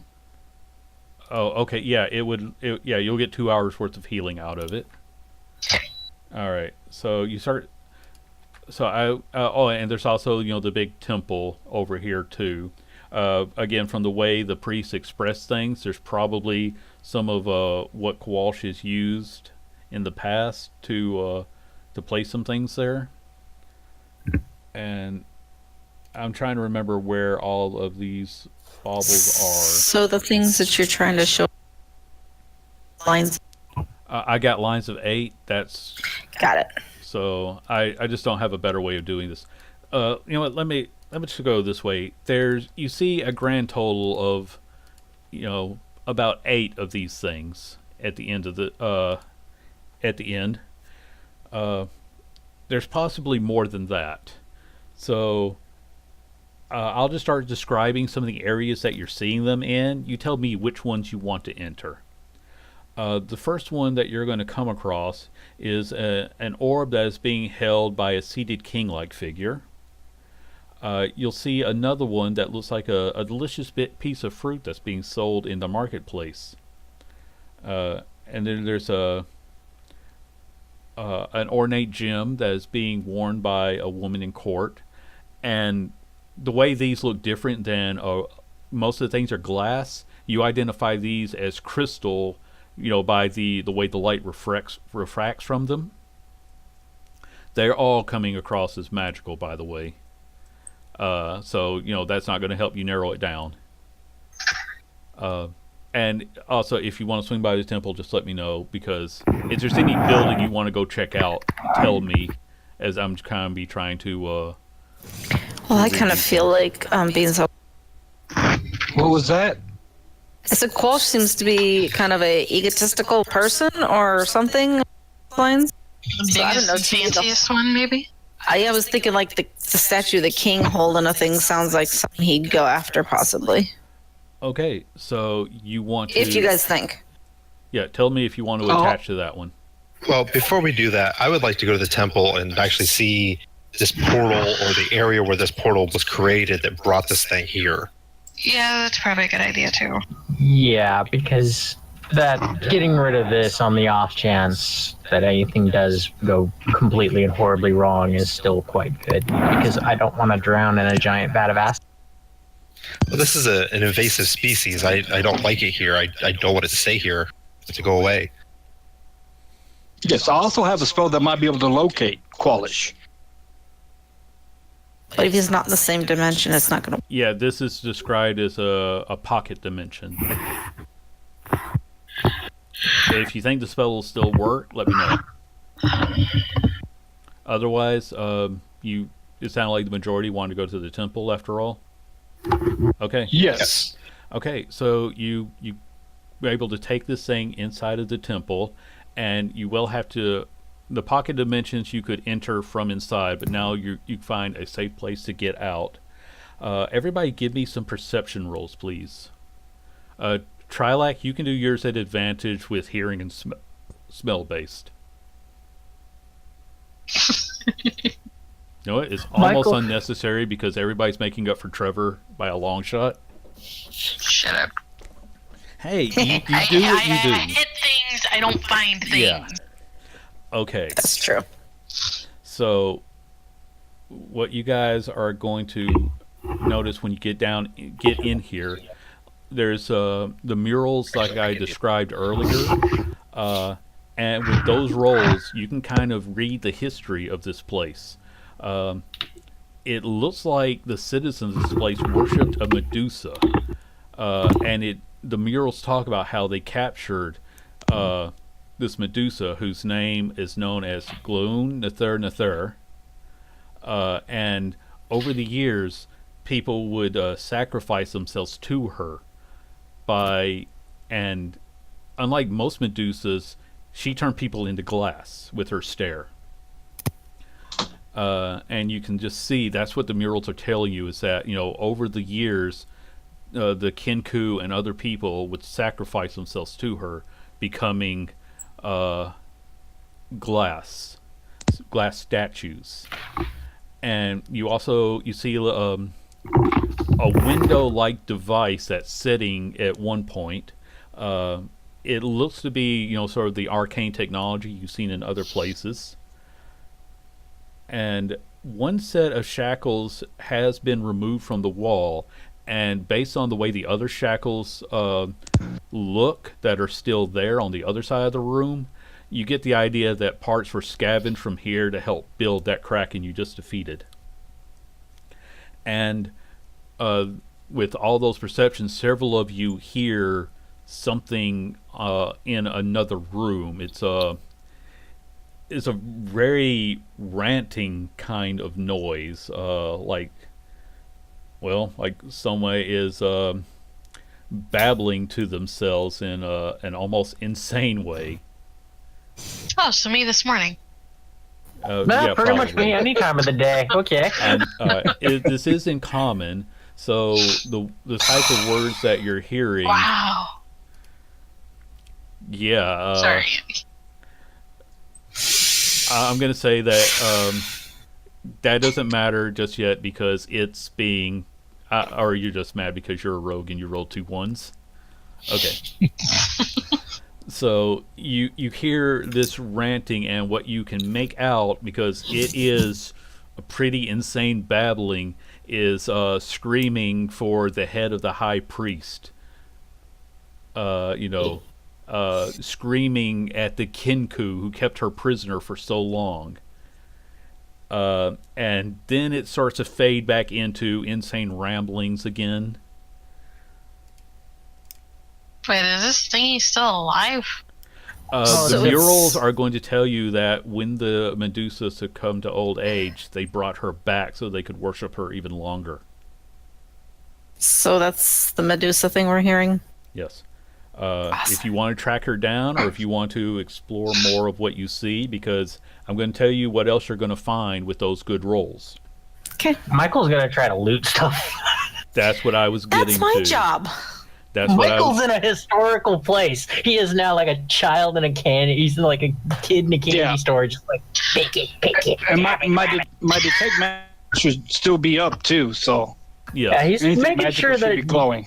he's making sure that nothing with a pocket dimension he gets into his bag. So he's just like, okay. you I guys see roll this. some really good perceptions. I'm going to tell you what you found as soon as you're done. Go for it. Okay. So you're going to find a number of things treasure-wise. You find the following scrolls. 1, Animate Dead. 1 is a new one that Viserys you've never heard of. It's called Flock of Familiars.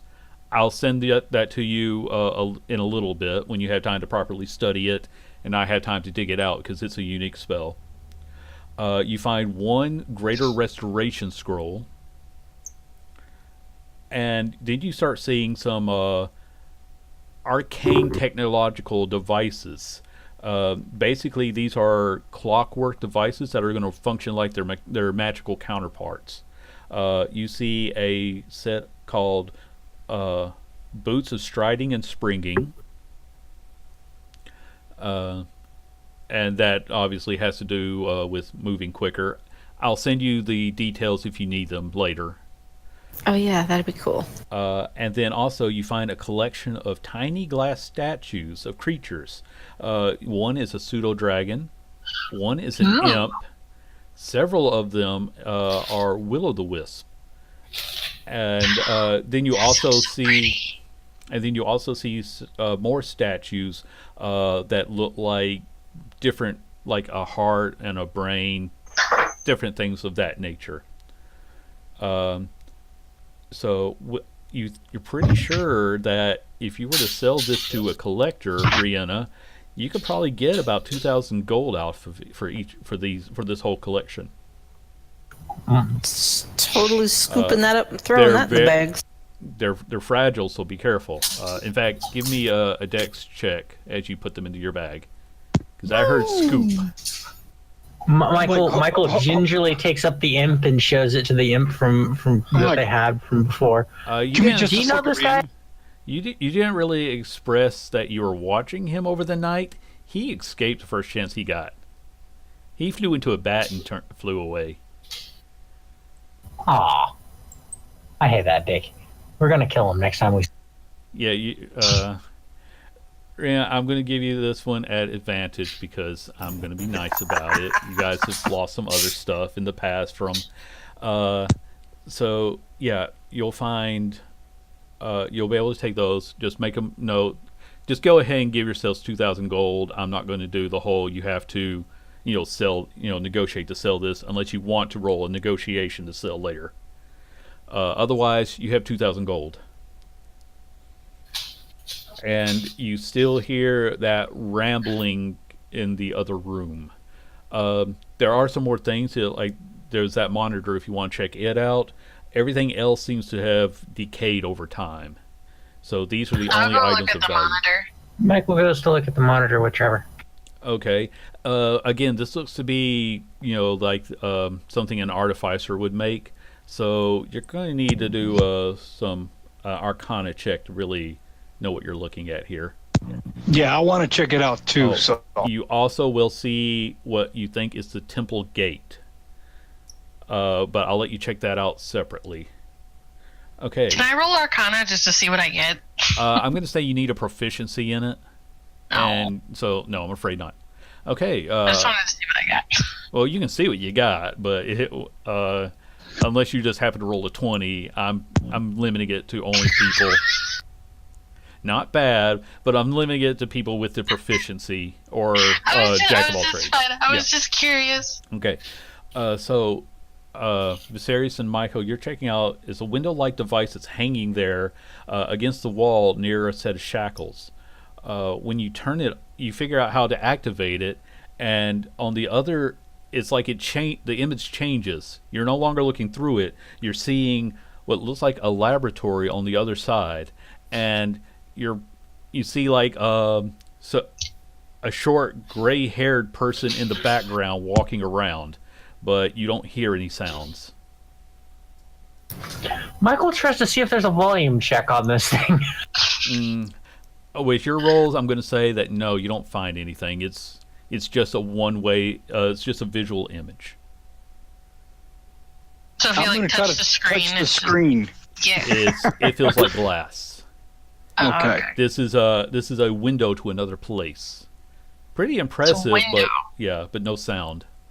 To the window, to the wall. Don't you dare! I double check what with the descriptions that we've been given of the guy before.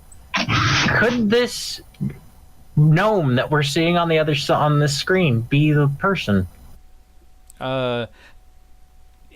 It's kind of hard to tell because you're not really getting a good look at him. He's behind other stuff. You just see like wild gray hairs from stature wise. You're guessing it's a gnome, but you're not really sure about what perspective you're looking at any of this from. Hello? Nothing. Are the shackles emitting magic?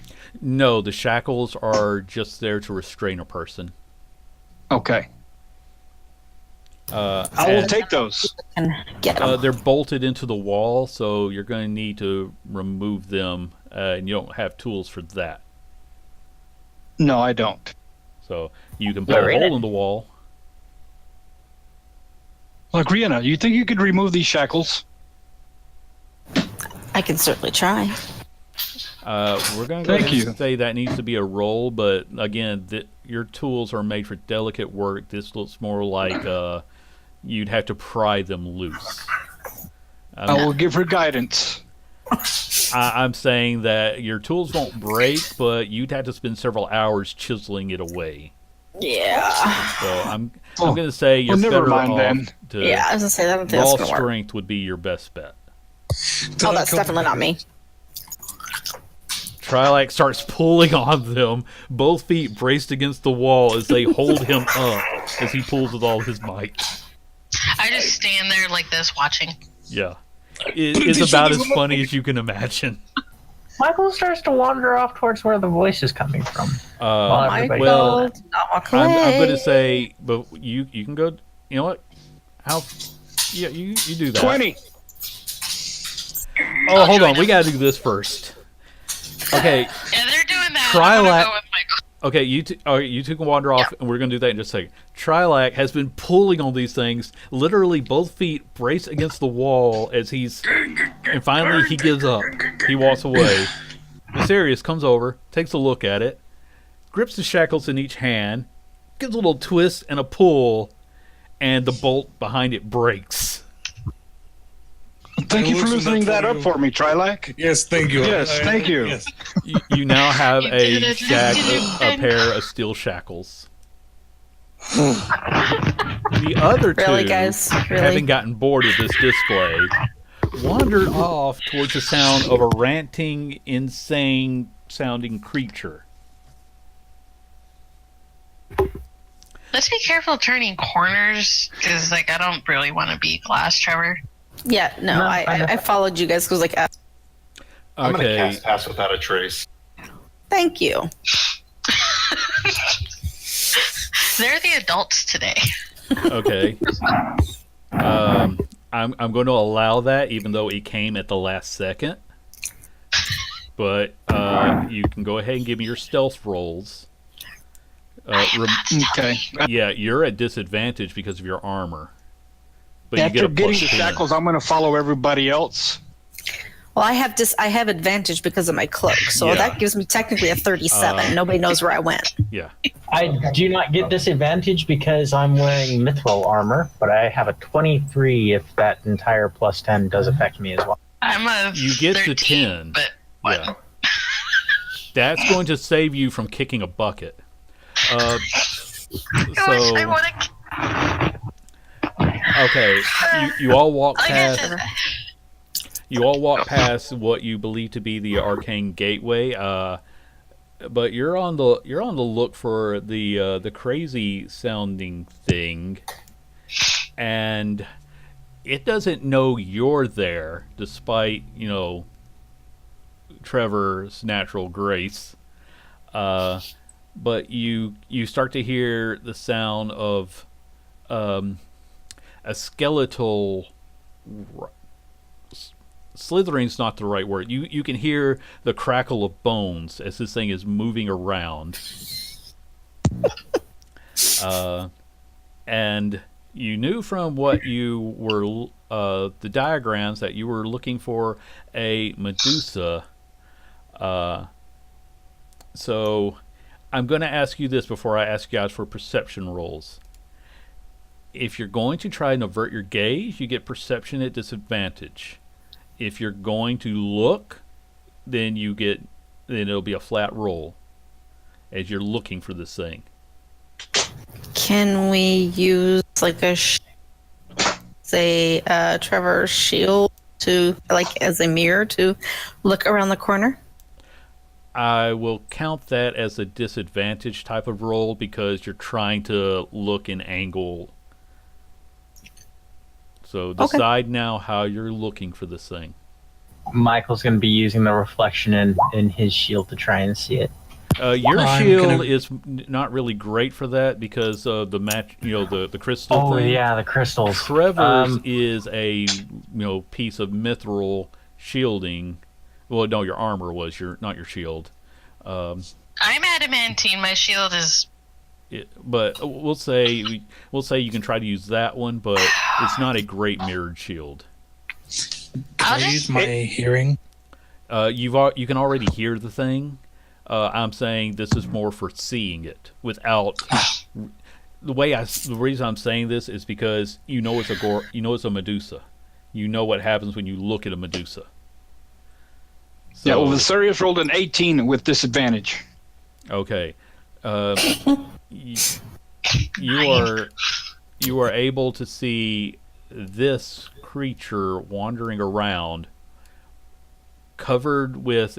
It does have a gold necklace and some gold gems. It is an undead Medusa. From its ranting and its raving, you believe it to be the one that the Kinku took for their god. And it's from its screams and its ranting, it's not really paying attention to you guys. It hasn't noticed you yet.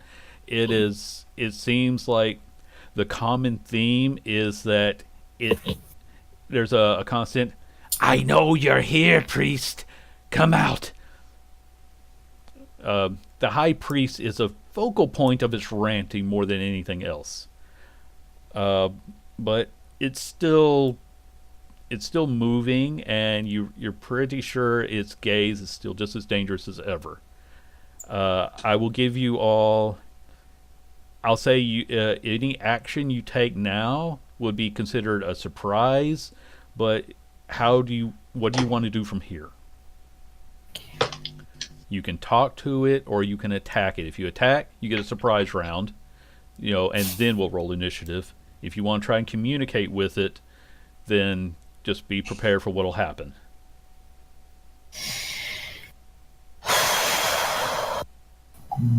Should we just leave it be? We need to put it out of its misery at least. I mean, we could talk to it to try and help aid that along. I have a spell that can help with that. It seems to want the priest. And if anybody needs to talk to it, it would be you, Michael. You're the silver-tongued devil in this group. I will try to do what I can.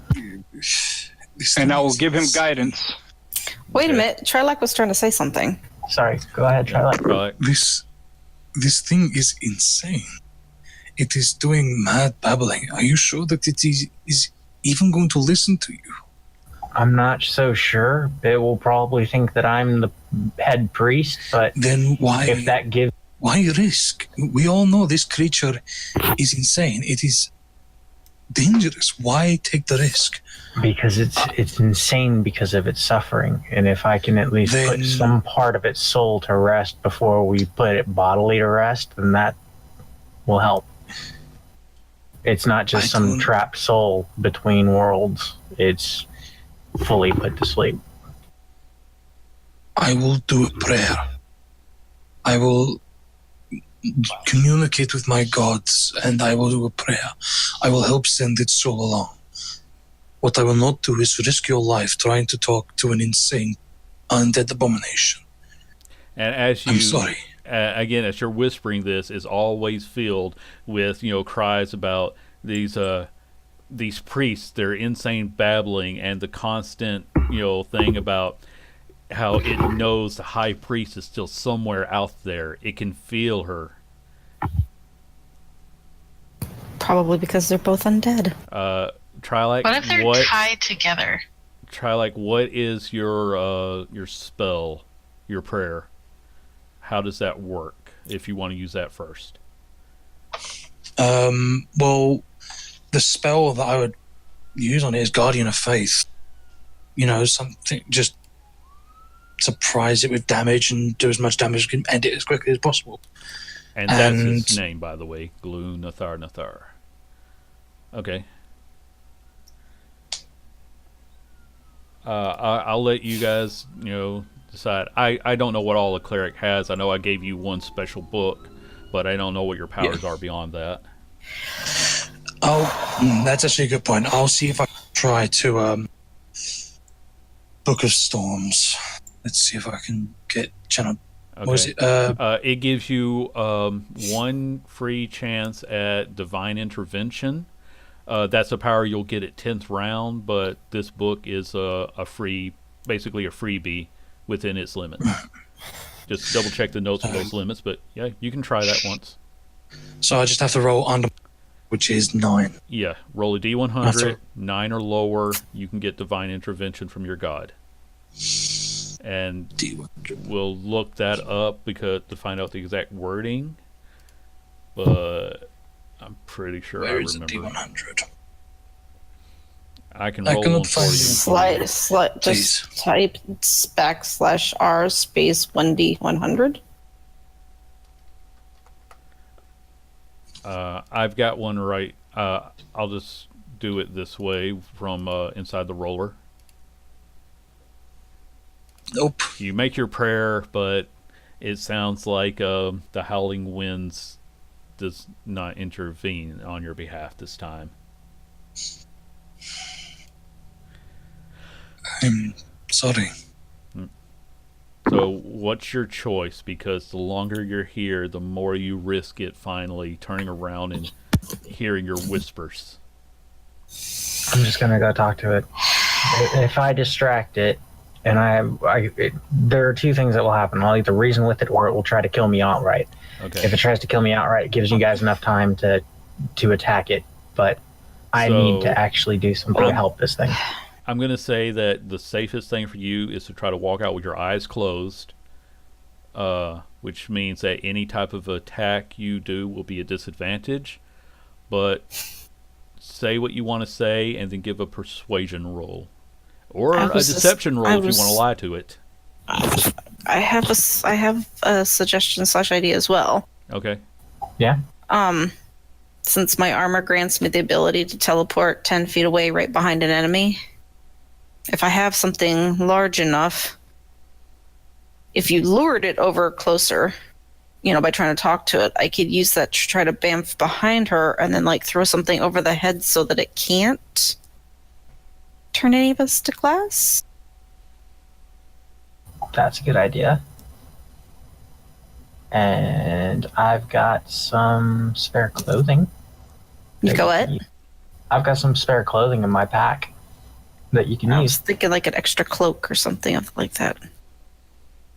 Something big enough to throw over the head and then try to hold on to it. I'm going to say that any one of you could loan a cloak for this purpose. Andy, I got a quick question. Sure. With the gaze on them Medusas, if they are they affected by it? If you you use something reflective against them, does that harm them at all? Are you asking us Trevor or Danny? Danny, because I might have an idea. I'm honestly not sure. It doesn't mention that anywhere in it. Oh, wait, here it does. It worked in Clash of the Titans. Well, yeah, but that was also a Gorgon, and they split up. Let me read it right quick. If the Medusa sees itself in a reflected, polished surface area, yes, it can be affected by its own gaze. Okay, so what if Michael and I walk out with the shield up? It's not, a mirror, but it might. For that, give me an intelligence roll to see what Trevor knows. Because that's playing with meta knowledge, so I'm going to make Trevor roll this. No guidance, Trevor rolls. Okay, I was about to say. Okay. Trevor would be able to reason that if its gaze is deadly, then its gaze could turn against it. So I'll allow you to use that knowledge. Okay. I'll propose that idea. Sorry, Nick. Oh, you're fine. I have an animated shield, but it doesn't give any information about whether or not it's or shiny or anything. I think that because of a shield's purpose, it's very difficult to have a polished mirrored shield. And it also does mention that the area should be bright light. I'm calling this dimmer light because, again, no living creature has inhabited this in such a long time that there are no torches right now. Gotcha. But, it was a good idea, but you would have to get very close, and you'd need a good mirror for that, not just, if it was a very well-polished shield, but by their very nature, shields are probably dented and scraped. Yeah. So, what's your plan? I'm going to go out there and tell her where the priest has been, and then try to reason with and try to heal some of the emotional and psychological damage that's happened to her. Okay. If that's okay with everybody. Yeah, and I will dig through and... You cut out, Carrie. Oh, can you not hear me? I heard dig out, and then you... Okay, I said that I'm going to dig through my stuff and find an extra cloak because, I've got the whole disguise kit thing, so I'd assume I have something like that. Sure. Sounds And reasonable. I will just kind of try to coordinate with Michael and or Trevor that if it comes at them and it gets close enough that if things seem to be going badly, I will try to do what I said. Okay. Michael, describe to me how you make your approach, and we'll make a roll after that. Michael actually gets out, is standing with is walking towards her with his shield at his side, but no weapons show hands. And he comes before and he goes, "The priest is released from the Kraken, but she's not in such a position that you'll be able to hit her now. But let me try to help you deal with everything that's been going on." It spins around, looking in your direction. How were you averting your gaze? Yes, I was looking towards the ground. I won't make you do a roll then. And it just says, "Where?" the large square building. And at that, it takes off in leaves to go and find its hated nemesis. Pew. Oh, okay. That's what I saw. Did we just do? It didn't Oh, care about shit. you. So we saved that poor thing only to set this thing upon it. We've actually seen the dressings in the temple. She died a long time ago. They brought her back to keep worshiping her. They drove her insane with that. Okay, fair enough. And now this. I will say, Rihanna, that remember some of the voices the Kenku spoke to you with? I was hearing her. Yeah, more than a few were her ranting to be released. Yep. So I kind of thought they were connected. You can now go through the rest of this temple at your leisure. You've already taken most of the magical items. Serious, like I said, you rolled a natural 20 looking at the first thing. I'm going to let that roll over to the temple gate, which, again, you can recognize this as something that was constructed using the technology from the monastery when it was still something. Okay. Now, do you want to attempt to activate this in any way, shape, or form? Because you can. You can certainly turn it. You know how to turn it on. Okay, I suggest everybody stand back. Let's try to figure out if there's a way to reverse its last opening. That way it can suck this thing back in. All right. Before For we that, turn it on. Yes, but it may suck us through as well. Right. I was about to state that myself. Viserius, well, I'll life let sucks. you give a new intelligence-based roll. You can go ahead and say that's Arcana again if you want. Add your D4, Okay. and we'll see what, looking at it from this point of view. And I'll give you advantage on it too, because you got everybody giving you hints and thoughts. Okay, where's it at? It's on your character sheet. Okay, yeah, Nice. that's really good. You're pretty sure that if you open it up, it's going to open up back to the same layer of the abyss. And I'll go ahead and tell you, you're pretty sure that's the abyss, the layer ruled by Jubilex, the ooze demon. Sorry, my niece has got my dogs riled up again. You're pretty sure if you just open it, more is going to come through. And based on some of what you're remembering from the temple or from the monastery and this, you don't think you have the tools or the controls necessary to reverse the procedure as is. Okay, I'll pass this information on to everybody. I said we don't. I suggest we just leave it as it is. Yeah. I For don't that think we should matter, mess with that stuff. destroy it. I'll say with that particular role, you think that yes, you could disassemble this thing. You could make it permanently inoperable.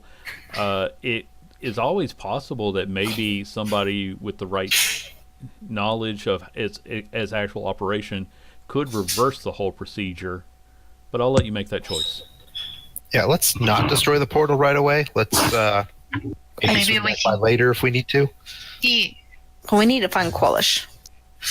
Yeah, I think he's possibly done this because of what the Kenku were doing. All right. Yeah, let's Or go he's have a just- conversation with the guy. See, if he's willing to get the ooze out of here. This is the weirdest statement I've heard all day.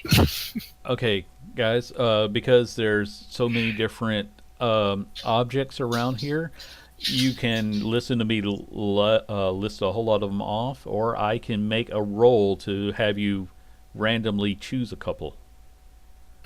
Before we do that, can I loot the rest of what's inside the temple? You've already taken everything of value. There was the spell Aw. scrolls, there was the items, and Now, what are these new rolls for? What? What were the? You said we could roll for something. I said I'll roll one of my die, and this would be, you guys sort of randomly checking baubles, or I can start describing them to you again as you find them. Because, like I said, some of them were designed to, deter people from finding him. So only one of them is real. It will lead to him. You don't know where the others will lead. And I just don't want it to take an hour. I would, if we can wrap this up within our session, I would appreciate that. So Oh, yeah. I won't make it. I don't want it to be me having to list things off for half an hour. No, let's just try to find him. Yeah, no, To that's be fine. honest, it's sort of it's basically a roll of the dice anyway. So Yeah. ooh, this is actually a fun one. So as you're traveling around, you come across a ball in a children's playground, and you identify this as one of the portals. So you connect to it, and inside of your submarine, that's easier to say, a portal opens up. And when you walk into it, you see the treasury of the monastery of the distressed body. It is filled with countless magical items. From your perspective, anything in the DMG treasure guide is here right now. You also see a group of the monks' cultists are also in there. This is trap. Wait. Michael sets down his bag of holding before walking into the portal. There will be no interference in that way. It's only when you put one into another. You guys can walk through this portal unharmed. I won't do that to you. Michael goes in there. Okay. You said there's people in there. Yeah, you see about 25 cultists. Okay. But also any magical item you can imagine is also here. This seems like way too good to be true. I agree. Michael, It what do It you could be do? an illusion. You're in there. Yeah. Yeah, It could it's be like going again. into a giant mouth or something. Guys, Michael is already in there. I was gonna say again as he starts to walk by, I would have made an attempt to grab him because I Okay. know better. I make it your opposed rolls. Okay. But I'm gonna Is have it Dex? yes, it's Dex. Michael's going to get advantage on this because it tends to come out so late. But okay, It yeah, doesn't with matter. that I roll, rolled a nat 20. she grabs you and she yanks you back right before you walk through. Wait. Remember what happened when you went running off when we showed up here? Remember what happened last time that we all tried to do an entire plan? Michael, please. Let's do something instead. I'm going to find, I don't know, some sort of object of no value and talk through to see what happens. It lands on the other I'll side. just I'll send Wissarius through there, and I'll send my hawk flying through the portal. Okay. He flies through. He's there. You can see through his eyes.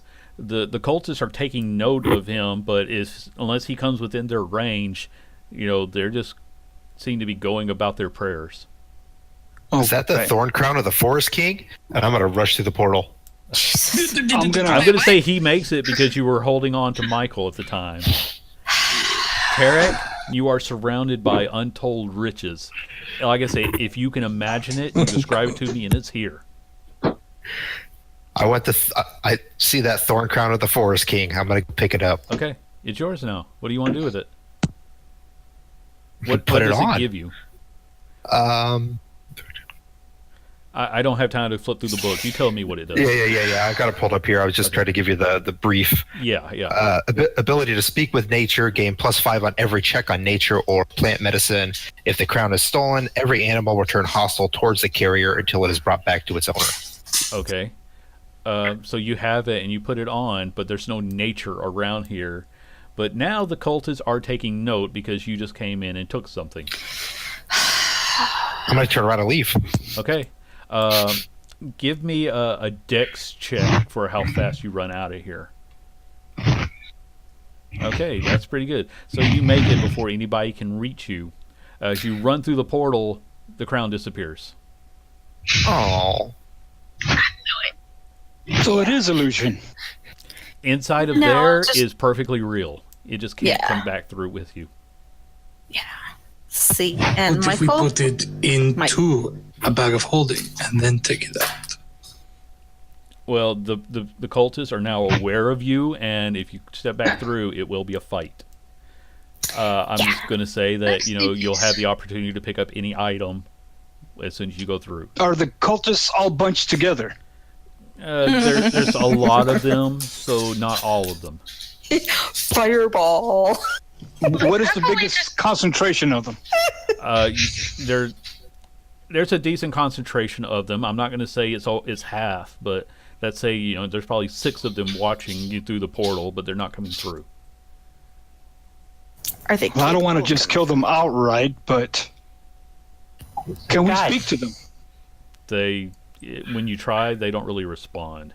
They're waiting for you to intrude their territory again. Well, he's obviously not there, and we can't get anything out of there unless we go into there. And they're all alerted to everybody now.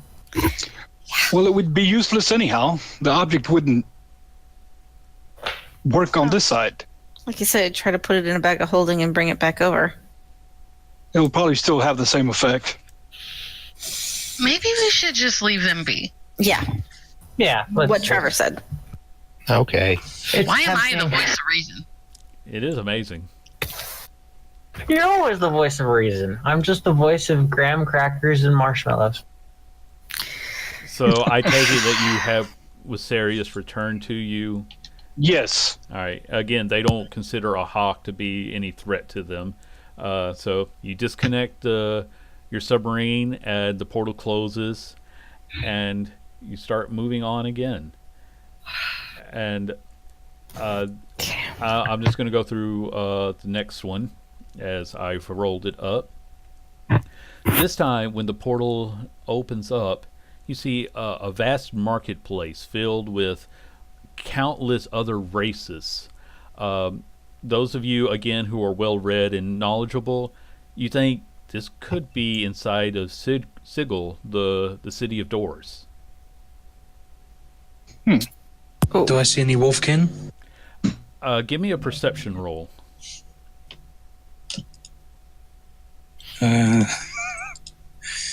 It has been so long.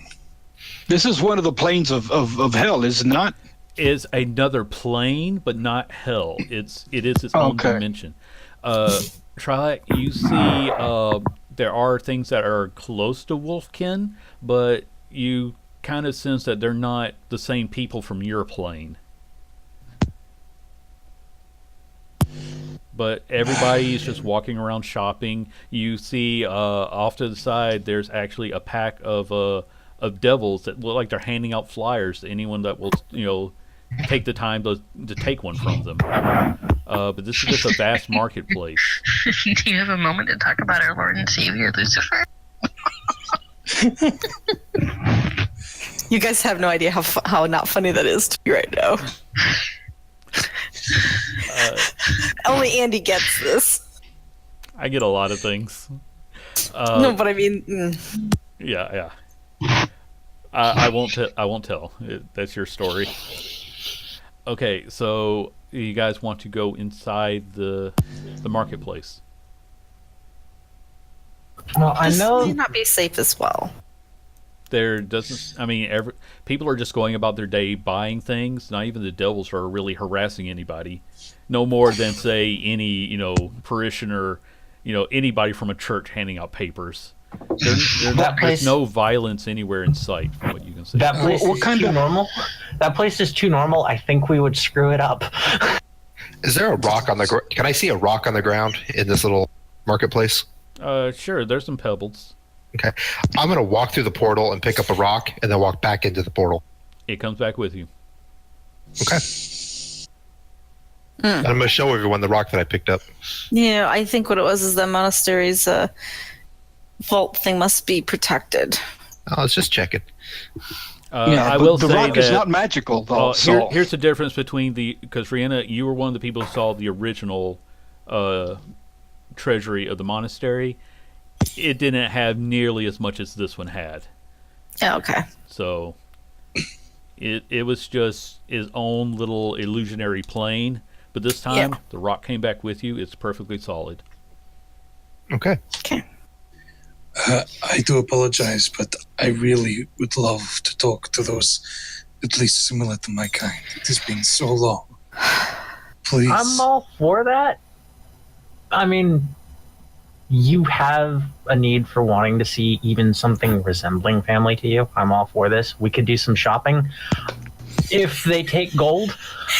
If they take gold. I'm going to go off his I- earlier perception. You see gold coins being. You see gold, gems, the usual forms of currency inside of a large marketplace. Like you could step across and potentially sell those glass items that you picked up. Oh yeah. So, if I may, I step through. Okay. I can go with them. Straight for the ones who look similar to Wolfkin. Okay. I'm What language gonna go do you with them. speak? I speak Celestial, Orcish, Common, and Gnomish, and my own tongue. Okay, and common.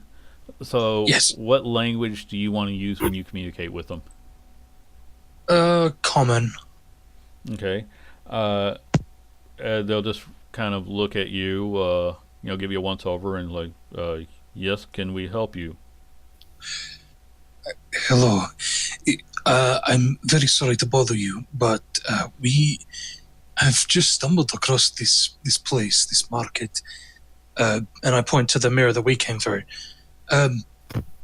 We just happened across this, and we have stumbled into this plane. I apologize, but I look similar to you. Yes. Yeah. It's just it has been a long time since I have seen someone who looks like me in some way other than humans and elves and others. I'm sorry, I just find comfort in this. I do apologize for bothering you again. Have you seen anyone exactly like me, like other wolfkin walking around? They kind of talk to each other in a snarling language. It's similar to yours, but just enough difference that you're only, kind of, it's like, it's similar to yours, but just enough that you're not, that perfect communication would be difficult. But you're picking up, that they're just sort of talking amongst themselves, asking, like, have you noticed anybody? And they turn back and say, sorry, but it's, maybe you're a cousin of ours, so to speak, but we don't know anyone who identifies themselves as Wolfkin. That is understandable. Thank you. Please enjoy the rest of your day. They kind of give you a nod. Well, for them, it's more like a slight tilt of the neck, but you can infer that that's the equivalent of a nod of respect, and they go on about their day. I walk over to the group with a big smile. Michael gives Shylock a hug. You look incredibly happy. It has been so long. So long. We'll get your traps back. Does anybody else want to do anything here? Or do you want to move on to the next one? Let's move on to the next one. I say let's move on. Okay. Were you going to try to sell those statues? The other thing I'll say is that the marketplace is huge, but just beyond it, it's like there's a fog beyond it. So you're getting the feeling that wherever this is, you're confined to the marketplace, even though other people seem to be going through it, without blinking. I mean, I can. You can go shopping basically, but you Ow. you can't just roam the city at random. Right.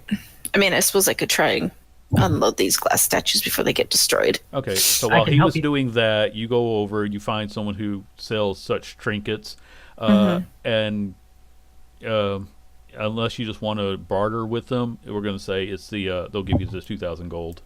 Yeah, good enough. Okay. Before Rihanna does that, Sure. sorry. Is there one that was like particularly pretty? Like, I don't know, like a flower or something? I don't know. I mean, they all looked, amazingly lifelike. So if you wanted to, like keep a pseudo dragon statue for yourself, Yeah, we'll keep that one. okay, then we'll say If she that. didn't care. Or I'll give her the difference or whatever. I don't care. Okay, Okay. then we'll say you get 1900, and they'll give them to you. They'll give you your choice. You can take their coin currency, which is, they'll compare it to your own. It's still worth 1 gold coin, or they can offer it to you in gem. Some people prefer the value in gems because it's pretty universal. Oh, well, not knowing what that currency is, might best to take it in gems. Okay, then they'll give it to you in gem form. Okay. We'll say you have 1900 in rubies. Like I said, it's just to me when you start crossing planes, gems are a stable currency for everybody. So that's just a little thing I like to throw in. That's fine. Okay, So 1,900 gold pieces worth rubies. Yeah. Gotcha. or just call it gold for the sake of convenience. Okay, so you all come back. You disconnect, saying farewell to this. Okay, Michael, you can probably just ask me that because I'd almost missed your sorry. message. Yeah, sorry. Before we step through, can Michael find a +1 silvered sword? Silvered rapier. Honestly, it doesn't need to be silvered if it's magical. Magic I've- bypasses all that same stuff. Yeah, If but you I'm at want my it- If you want to be that I'm- paranoid, sure. yeah.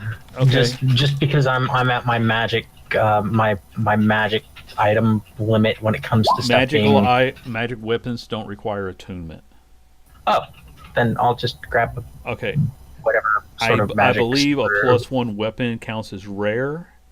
So let me do a quick roll for that to see like what they would charge you. Let's see. Yeah, they show you one. It's a rapier, just like you described.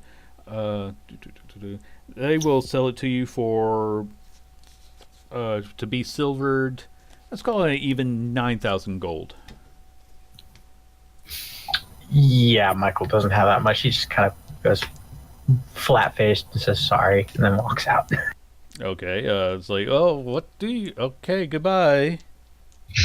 I only have 1,000 gold. I'm Oh sorry. yeah, you weren't going to be able to afford it. Gee, if only you'd quit spending all your money on trinkets for other people. But Anyway, that's how people like this me. area is a magic weapon, like a +1, does not require attunement. Attunement is for the special items. Like okay. your wand, for example, is beyond a +1, so to speak. So it doesn't require attunement? If you're just using it flat, but if you're referring to that absorption ability, that requires attunement. Okay, because I do have it attuned. Yes, like I said, Okay. a +1 is anybody can use. Okay, Okay, all right. so you leave there, and the next place you come across is there's a kiln that somehow has magical fire that is still, lit beneath this ooze. And when you connect to that one, the portal opens up to a laboratory similar to what you saw inside of the magic window. Alright. Do we see the gnome in there? You hear someone kind of bustling around, but you'll need to step through if you want to see. I'll do Michael, it. Michael will go with as well. Okay, this is what you're going to see. Yeah. I'll follow in there too. Okay. It's so cute. All right. Let me give you the quick read here. Of The hell? when you step through, there's items strewn everywhere, and dang it, it has this whole thing. So you see, for one thing, yes, you do see a mind flayer who is seems to be in stasis inside of a glass tube.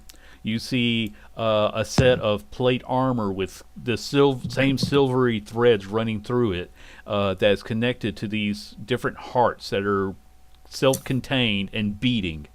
Those of you with medicine can give me a check. You also see just glass tubing running everywhere with different alchemical formula running through them. Okay, the two of you who got above a 15, you'll recognize the hearts are different. Some are humanoid, and exact race is hard to tell. One is a troll. Another one belonged to a dragon. Again, the two above 15, you take a look at the glass tubing, and you realize it very closely resembles intestines. And some of the jars that these alchemical things are floating in are other organs. Off to in like almost a closet that hasn't quite been shut, you see the still glass remains of what you think was a kinku, as if someone had performed an autopsy on it.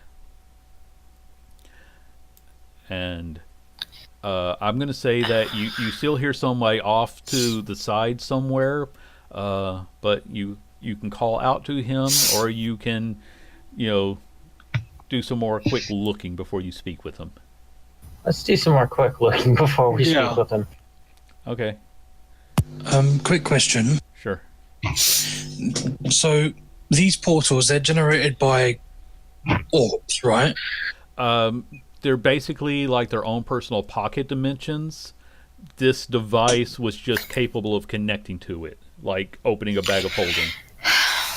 So could we take the one that contained the market with us? You could technically, yes you could, but it's still going to be on the outside of the device. You could just pick it up with its exterior claw, so to speak. I believe they have claws or contraptions. Yeah, you can take it with you. Let's do that. Yeah. In fact, that's a really interesting question. Thank you. And then could we access it later? You believe that you can, touching it from the outside you should be able to access it. Okay. So yes, so much culture. Make a note of that. You have a pocket. You have basically a portal to a marketplace in Sigil or Sigil. I don't know how to. I'm calling it Sigil because it's a city. Okay. So, just a second.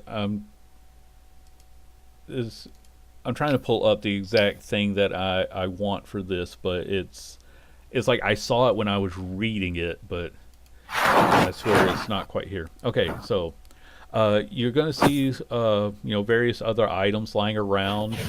So if you, I guess I'd say, want to start grabbing things, there's some other technological arcane devices that would mimic other items.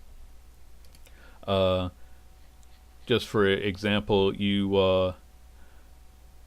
let's see, there's something that you might comprehend is a dodecahedron of doom. Another one looks like it could be considered an amulet of the plains, and there are others. If we didn't have just so little time, I would take more effort to look for it because it's somewhere in the text. But if you want to loot, I'll tell you what you pick up later, or you can talk to the person who's over there doing his work. The person we're essentially stealing from. Yeah. Do you want to steal from him, or do you want to talk to him? I'd say talk to him first, because at this point we've pretty much shown that he's a scary person when you piss him off. Okay. I agree. It's so you start to make your way towards his unusual set of armor, because that's where you hear him kind of messing around, and he's like, let's try this way, and no, that's not really giving me a good. I'll clear my throat as not to startle him. Hello there. We have guests. You're not Kinku, are you? No, you don't look like Kinku. You're not Kinku, are you? No. No. Oh, good. I haven't seen any of them in ages. Oh God, it's it's a gnome Simpkins. No, my name's not Simpkins. My name's Kowalsh. Are you looking for Simpkins? No, we're looking for For you. you. Oh, my fame precedes me. You're sure you're not looking for Simpkins? No. No, we're very Okay, sure. who is Simpkins? Then doesn't matter. Okay, I'm sure Simpkins would hate to hear that, but okay. What can I do for you? Well, you've sort of disappeared, and people have wondered where you are. Oh, well, that's very nice of them. I've been here. Where is here?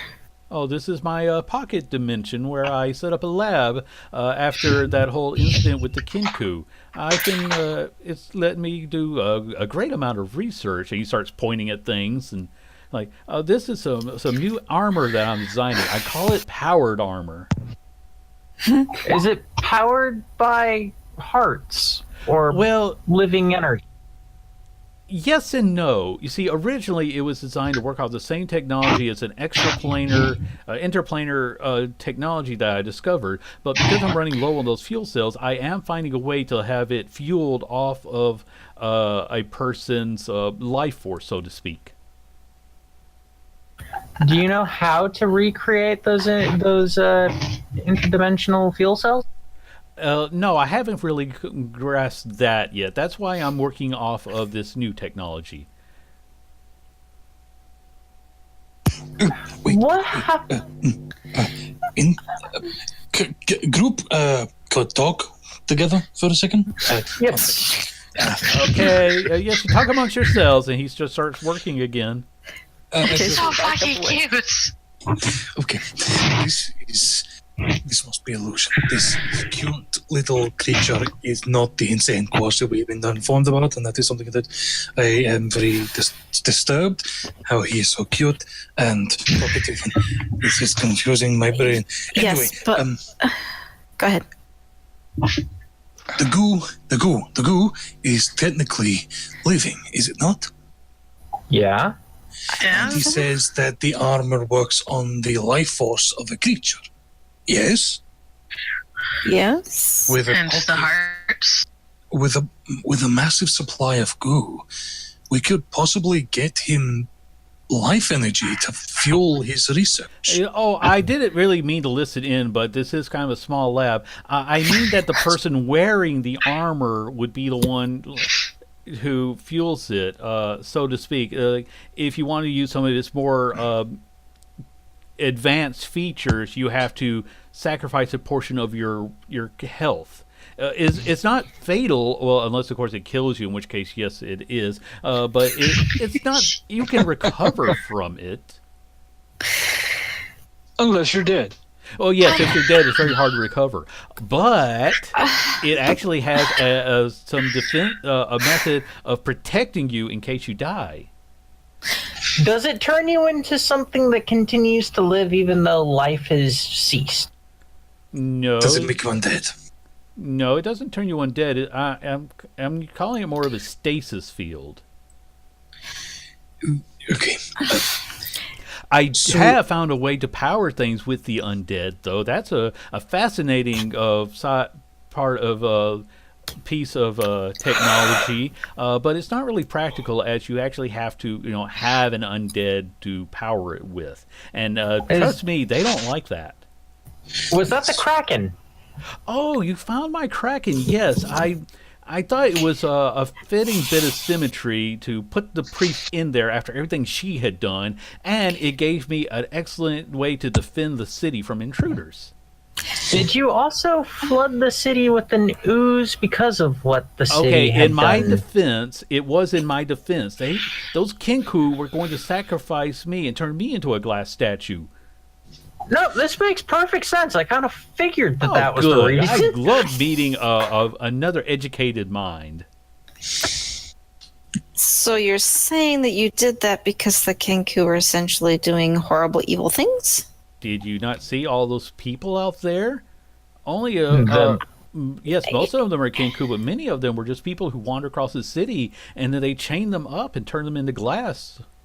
Even the Medusa didn't seem to appreciate that. So when I flooded the boy. city and drove them all out, and the High Priestess was one of the few remaining, it seemed, justice. Question? Sure. I'm just gonna keep talking. Sure. So theoretically, let's say that that undead priestess was able to get free of your kraken. Would there be any bad consequences? Well, all of the defenses that can survive inside of the ooze would be deactivated, which is really only a problem if someone is traveling around inside of the ooze who is immune to its effects. And he kind of looks at you. How exactly did you find my laboratory? I found notes on one of your previous experiments and was able to put it together with. We were all then able to put it together in order to travel through the ooze. Oh, you really must be a genius. Are you looking for an apprenticeship? No, No. he's currently busy with You other are things. very, very Apologies. smart, though, and I could use another. I have the mind flayer. I do occasionally tap him for some of his knowledge, but he's not really a talkative guy in that he would destroy me if he ever got loose. Speaking of That brains, thing is could you creepy. use these? And I'll reach into my bag of holding and take out one of the brains.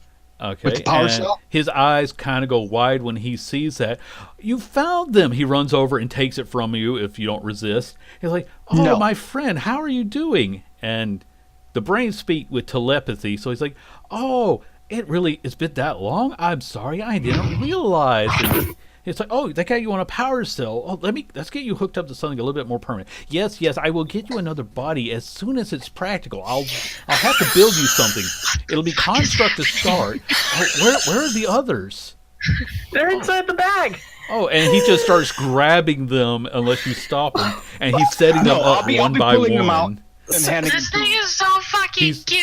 And he's still having this conversation with them the whole time. Well, they're going to be constructs at first, but we'll see if we can't find you something more organic. But do you see that much organic lying around here? It was hard enough to get the tubing. Pardon me, Master Qualish, but Yes. Oh, just Qualish. No need for master. Unless, of course, you want to be an apprentice. Apparently, you're all very, very smart. Even no, then, it's really just a formality. I have a job. Oh, okay. Yeah. Is there a particular reason why you're hiding away here instead of just somewhere in the normal part of the world? Well, do you see everything that I have here? This is a fantastic place to work. Why, nobody bothers me. I'm very well protected, and I can just pop out and head over to a marketplace. I have another portal set up for a marketplace so I can buy things that I don't have here or that I didn't bring with me from the monastery. I guess they were calling it a monastery. I had to leave because of a bone devil who came out during an earlier experiment. It was a ship that crash landed, and Yes, we know. Oh, We've been you there? see that? Oh, of course, because you brought them with you. And he turns to start talking to his friends. Oh, it's going Is to he take me alive at or least is he a week. undead? He's alive. Okay. He's looking. If you were to guess, he's probably middle aged for a gnome. So about 300. Yeah. Which, again, based on how long he's been missing, the numbers don't add up. But he appears to be alive by all accounts. How long have you been here, Qualish? Oh, I lose track of time. And then he kind of looks and went on. Really? It's been over 500 years already? Huh. Well, I don't really see a lot of sunlight directly, and I just kind of keep working until I fall asleep. This must have a different time then, seeing as it is a pocket dimension. Time must not work as it does in our world. He's like, So- no, I have calendars. I've been keeping track of the years. The time is stationary. Time doesn't change from one place to another unless you stop time altogether. Now, that's an interesting theory. How old are you? If you I- don't mind my asking. I don't know. I lost track. I guess you'd have to add 500 to whenever I came here. Is that even possible. So about 800 right now. years. Give or take. I really quit counting after a while. It just became pointless. I was only me in here after all. Oh, and the Mind Flayer, but again, not really the sort of guy who appreciates birthdays that much. I'm just looking at Michael at this point like, oh my god, this guy's more insane than you are. So- but I'm just kind of. I do want Go to ahead. thank you for bringing my friends back. I was never able to get them. And he goes over, I have some things here that I don't really need anymore. And he turns to Michael, I have a spell here. You must be a wizard with everything you have accomplished. You'll appreciate this. No. And he's trying to hand you a I am- spell scroll. I am just a very, very lucky bard. A very lucky bard. Well, it's always good to have a hobby. But he's still handing you the spell scroll. I'll ask him, is there any way you could replicate this pocket dimension? Oh, yes, it is possible. It takes a lot of resources, though. If I may ask, we took the marketplace with us.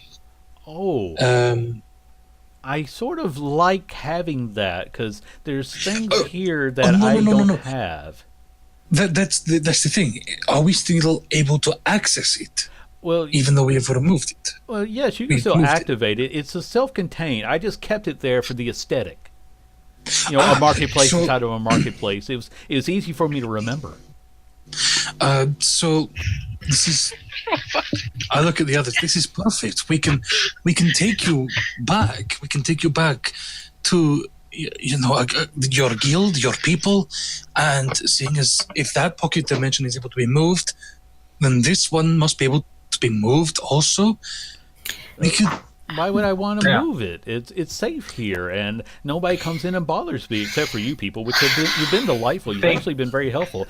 I still owe you for bringing my friends back. And he's like, there's this scroll. It's one I created myself. It's called Galdor Speedy Courier. And then he's looking through his other stuff. Oh, and I have other things. Oh, would you like a folding boat? I have that. And here's some Wings of Flying. Michael's face. I was able to replicate a bag of tricks. Oh, and then there's still the armor that's still being worked on. But and he looks at you. You wear plate armor. Would you like some powered armor? I can show you how it works. There will be a few conditions with it, of course. I kind of like my life essence inside me. But He was don't mostly worry, I talking can to heal Michael at this point because. Oh wait, Michael's not wearing plate armor, is he? I'm wearing a half plate. Okay, I'm then yes, wearing he was talking to Trevor. Oh, but you see, it's very useful, and he starts going through like all the things that it can do, which will include things like it gives you it's stronger than it looks. It'll increase your strength, and you'll be harder to kill. Oh, and there's also the fact that you can shoot lasers, which is like magic, but not quite magic. Would you happen to have anything that increases a person's intelligence? Well, I could possibly make something like that. And he's like, let's see, Wings of Flying, back tricks. I'd have to make something like that, but I suppose that I could. Wings of flying? Yeah, I was yes. kind of curious about that. Yeah. Oh, yeah, and he hands you, they're not like, made out of what you would consider the normal feathers, but you can see like the silver thread that seems to permeate the place. It's a technological reproduction, but it'll work the same. And he hands you that. Oh, I can of course I can create some other things, but anything too complicated, I might have to ask you for some payment in return. Just something to help fund my research a little bit further. Again, if I may say to the group, this is amazing. This is the like I'm stunned. I'm stunned. The things that we can do with these pocket dimensions. We have the marketplace that could bring a whole lot more to Wildom. That could bring so much culture and. He's like, sir, I don't mean to interrupt you because you're very large and I think that you could eat me. But I will not. you do understand that, while yes, it is quite amazing to have that particular type of portal, that is actually the more unique one because while it is sort of a pocket dimension, it intersects with the real dimension. So anyone who has the ability to travel throughout the planes can go to Sigil. The only difference is that I wasn't able to expand it further. So when you use mine, you're only able to get into the marketplace, but it's a real place and it really exists. So while I'm very Even proud so, of it, I'm slightly more proud of this because this is self-contained. it is amazing. It is amazing that you Oh, I made like to something think that, so too. It took me a long time to figure this one out. but just the culture that you could learn, even from the place, the Oh, well, significant. yes, but again, anybody who can travel between dimensions is able to do that. And while I have, I've only found a way to encapsulate it in this form. But there are plenty of people who, he's pointing to Michael. Your genius bard friend here surely understands interdimensional travel and could possibly even cast a gate spell already. That's how I flooded this whole thing. I just made it a more tangible form. Qualish, Yes. all these things you have done and have here are absolutely amazing, Well, thank astounding you. technology.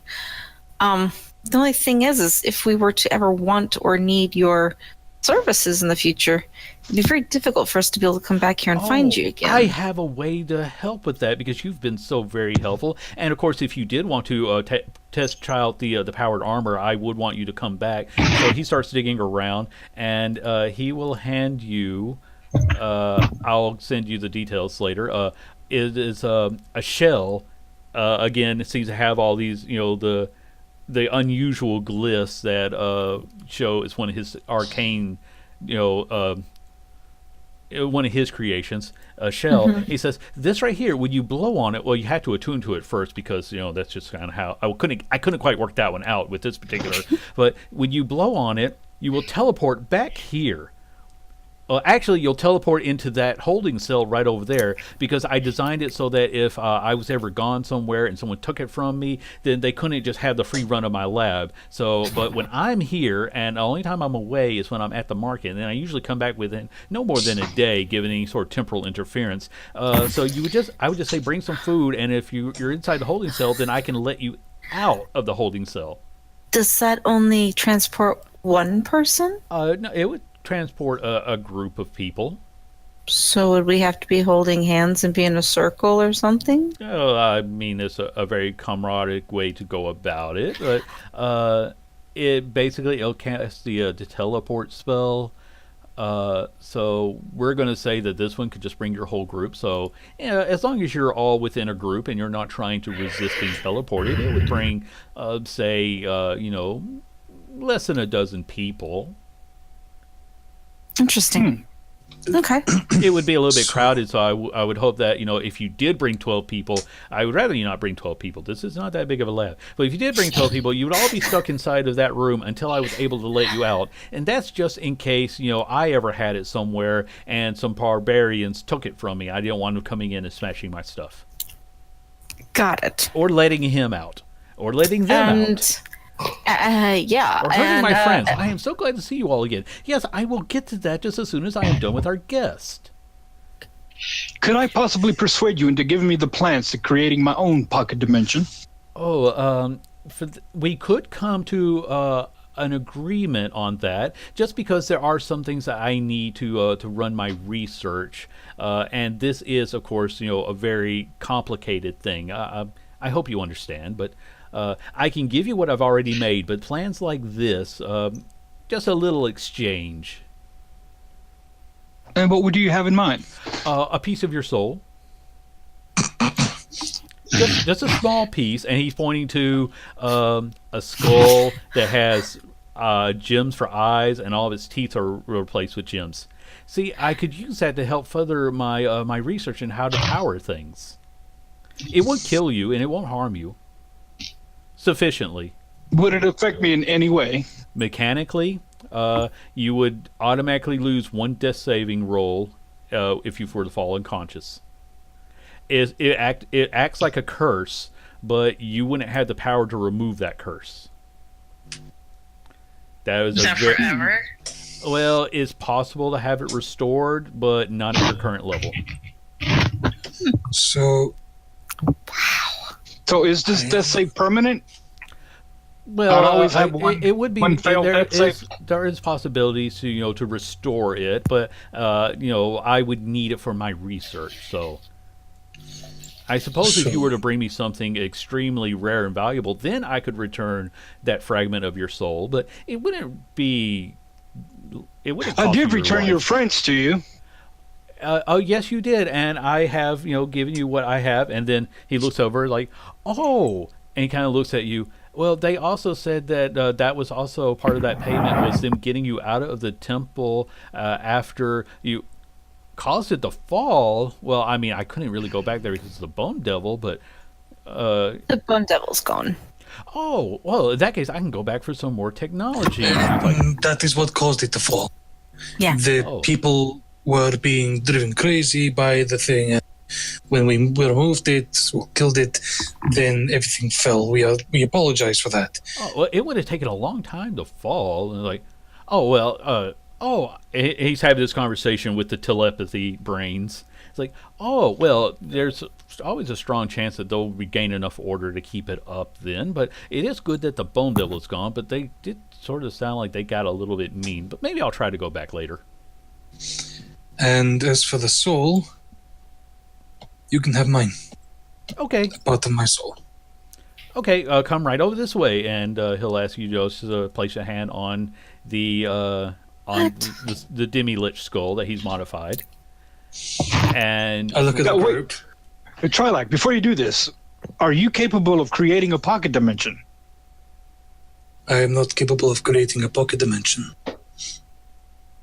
But with this research that he is able to fund, with this, think of all the good that he can do to everyone. Just think. We Oh. have to keep the fact that he still is alive and working on this stuff a secret, though, because there are going to be people searching for him for great evil. That is fine. I am happy with keeping this a secret between those in this group. I would appreciate that. And if you don't mind maybe putting the marketplace back, I will do my best to help, to give you a way to get back there. But I kind of like having the marketplace where I could access it. Could you not have it open in here? Well, I would not opening, recommend that. Yes, one the pocket dimensions have a ton of the pocket dimension. You get the slight chance of an eternal loop, and to be honest, I kind of like the symmetry of it all.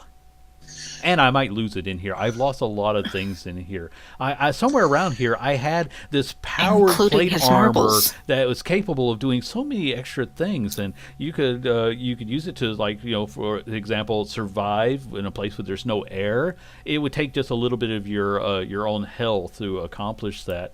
And then he's looking at you. He's like, "Oh yes, mind flayers do eat brains. That's why I don't let them out of there." So, with this research, we can have access to a lot more than we could ever.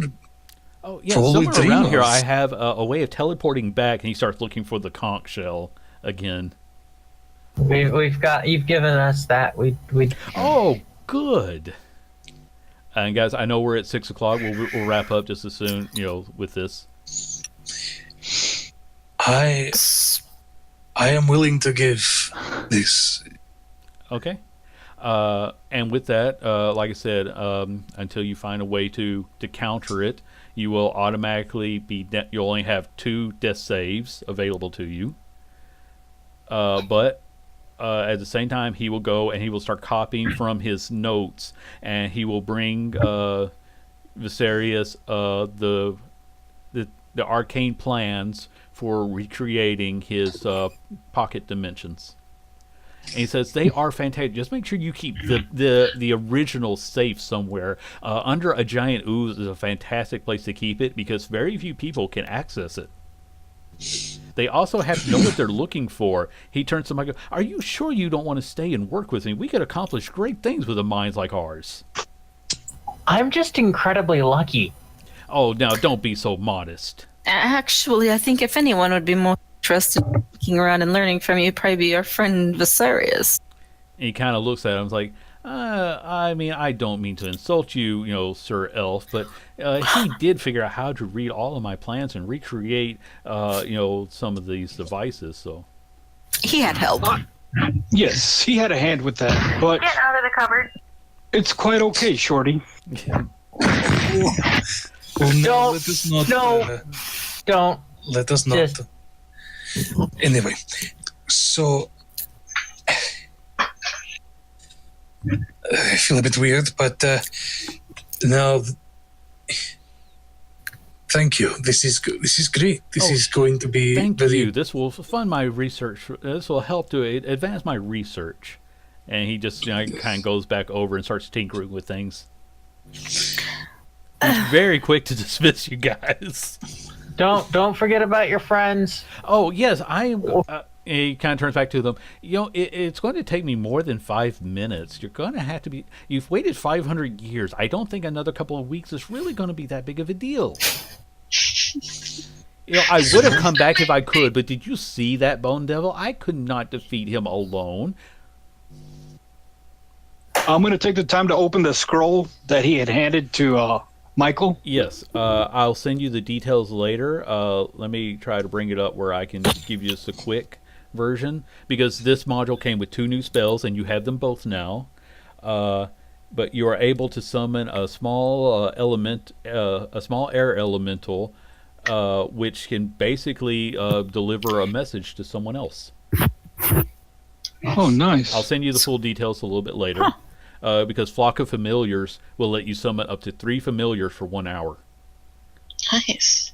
And So, we Were have those the only 2 things that he had that he gave us? he was providing you with a few other items he's already created. Oh, okay. There was a folding boat. Oh, that's wings, right. Wings of flying, and a Okay. tan bag of tricks. That's just like mine. And there's some other things, but unless you're going to start stealing things from him, he also has a manual of golems for that will teach you how to make iron golems. He doesn't mind if you take that one. And then there's the power armor, which is I'll pick up that tome.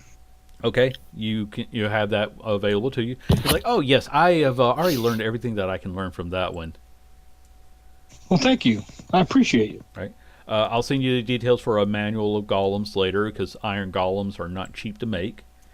No. So, Trevor, are you going to try out the armor?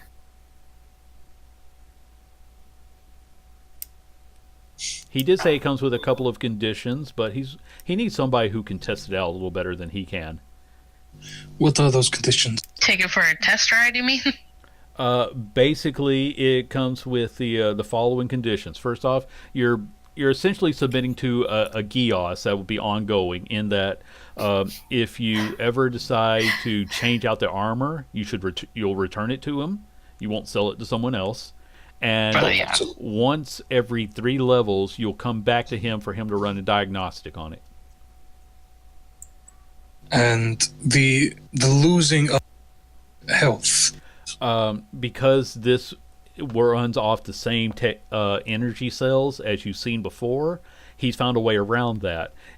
Some of its technology, and again, I can give you a whole list of that a little bit later.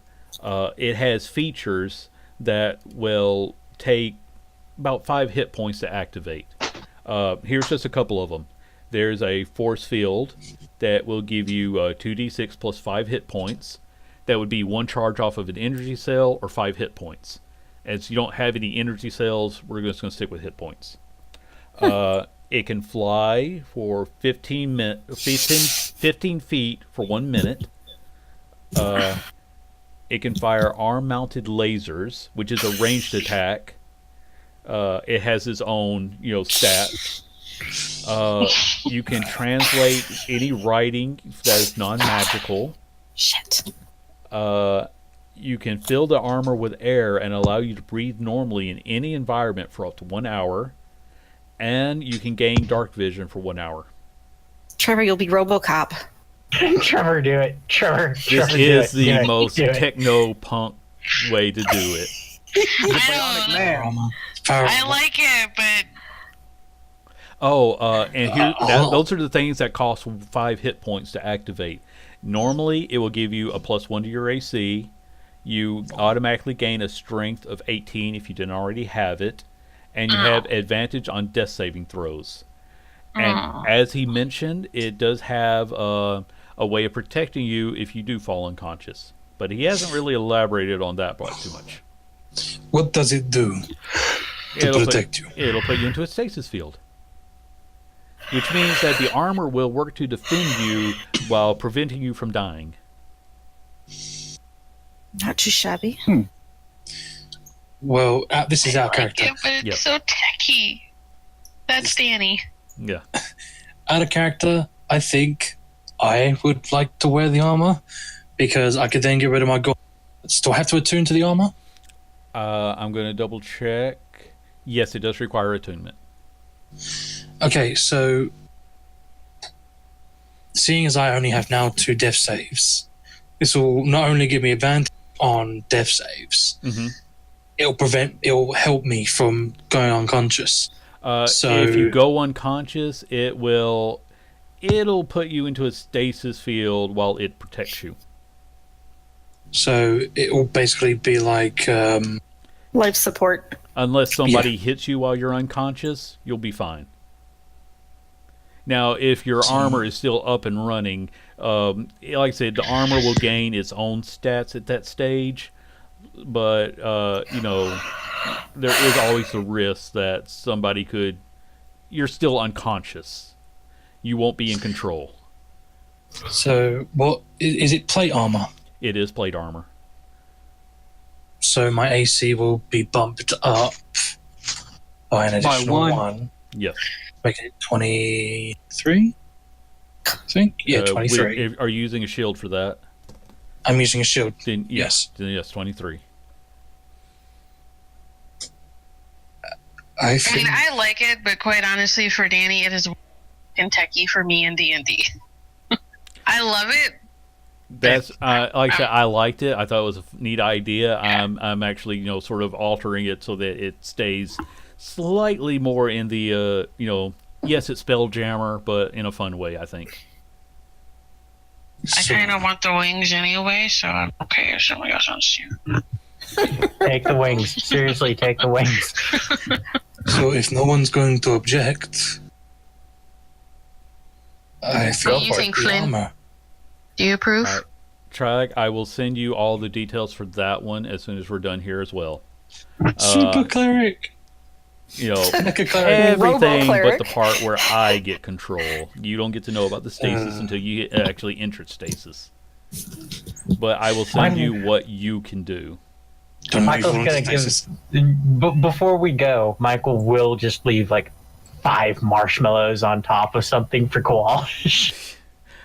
He's still having a conversation with the brain friends, so he won't notice that. But Okay. This is so cool. Oh, question. yes, If blowing this conch will bring us here, will it also take us back? no, it can only bring you here. It's a one-way ticket. Okay. How do we I get back? can open up a portal somewhere else in the city if you would like. Or I mean, not in the city. I can send you wherever you would like. Back Really? to our walking machine that was based off your. It's easy to get to that. That's just Yeah, going we in can the do way that. you came. If you want How to go did we somewhere get- else, he can send you somewhere else. How did we get here, guys? I don't remember. Sorry. First, you travel to the monastery, and from the monastery, the brains helped you to open up a portal, which is probably now closed. So, Where are we? you're still somewhere within the mountain range, but you don't know exactly where. So that's my next question, guys. How do we get home? You could send us there. Oh, yes, that would be very easy for me to do. I mean, you Yeah, can except always that we still traverse have- through the mountains, but that takes a very long time. We need to where get did we? the Where did we end up? vampire. Yeah, and where did our like clockwork horse and all that stuff end up at? You left it in a town that right before you approached the mountain range. Well, he could So- teleport us to that town. Yes, he can. Yeah. But what was that about a vampire?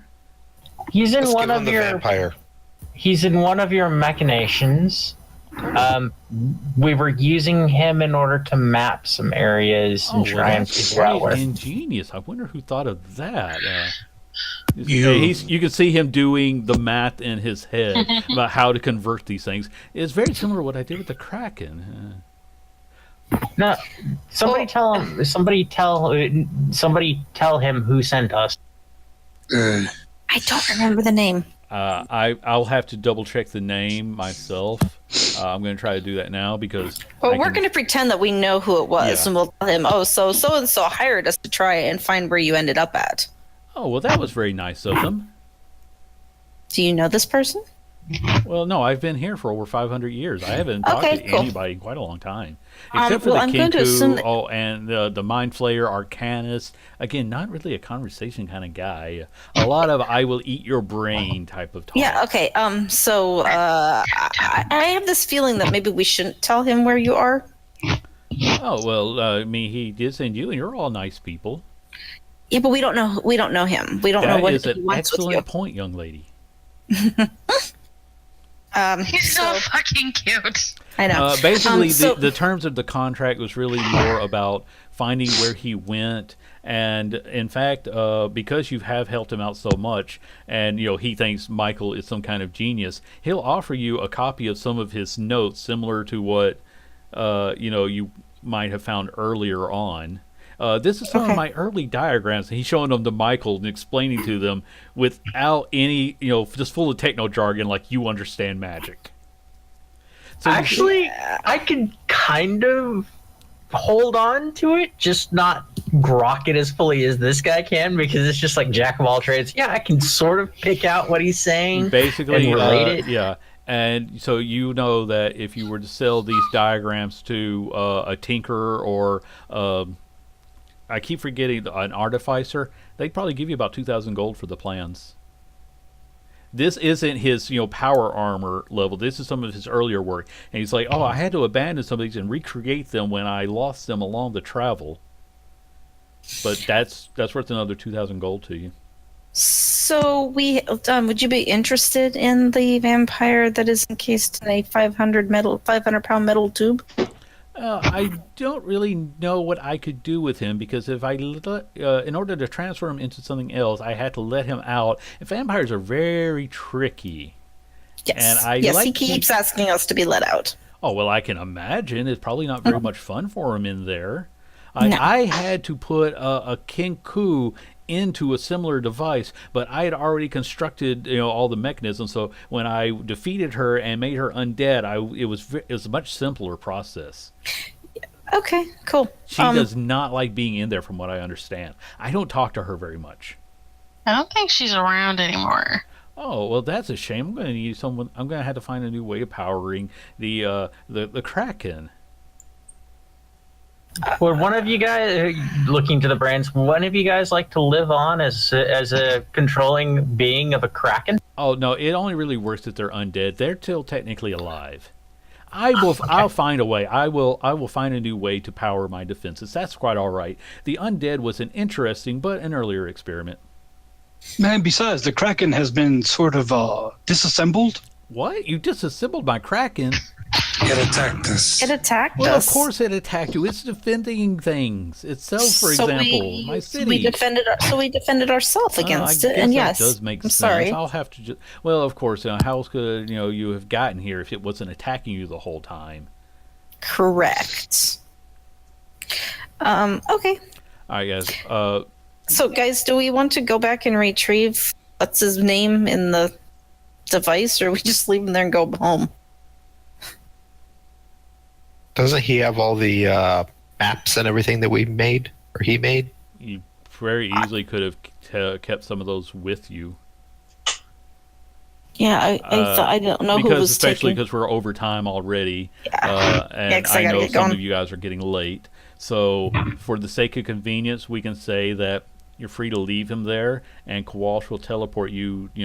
He doesn't necessarily know Wildom because he's older than the country, Oh But no, we if- want to go back to the town where our clockwork Yeah. person So stuff you is know, at, so. he if you show him on a map, he can open up a gate for you to go through.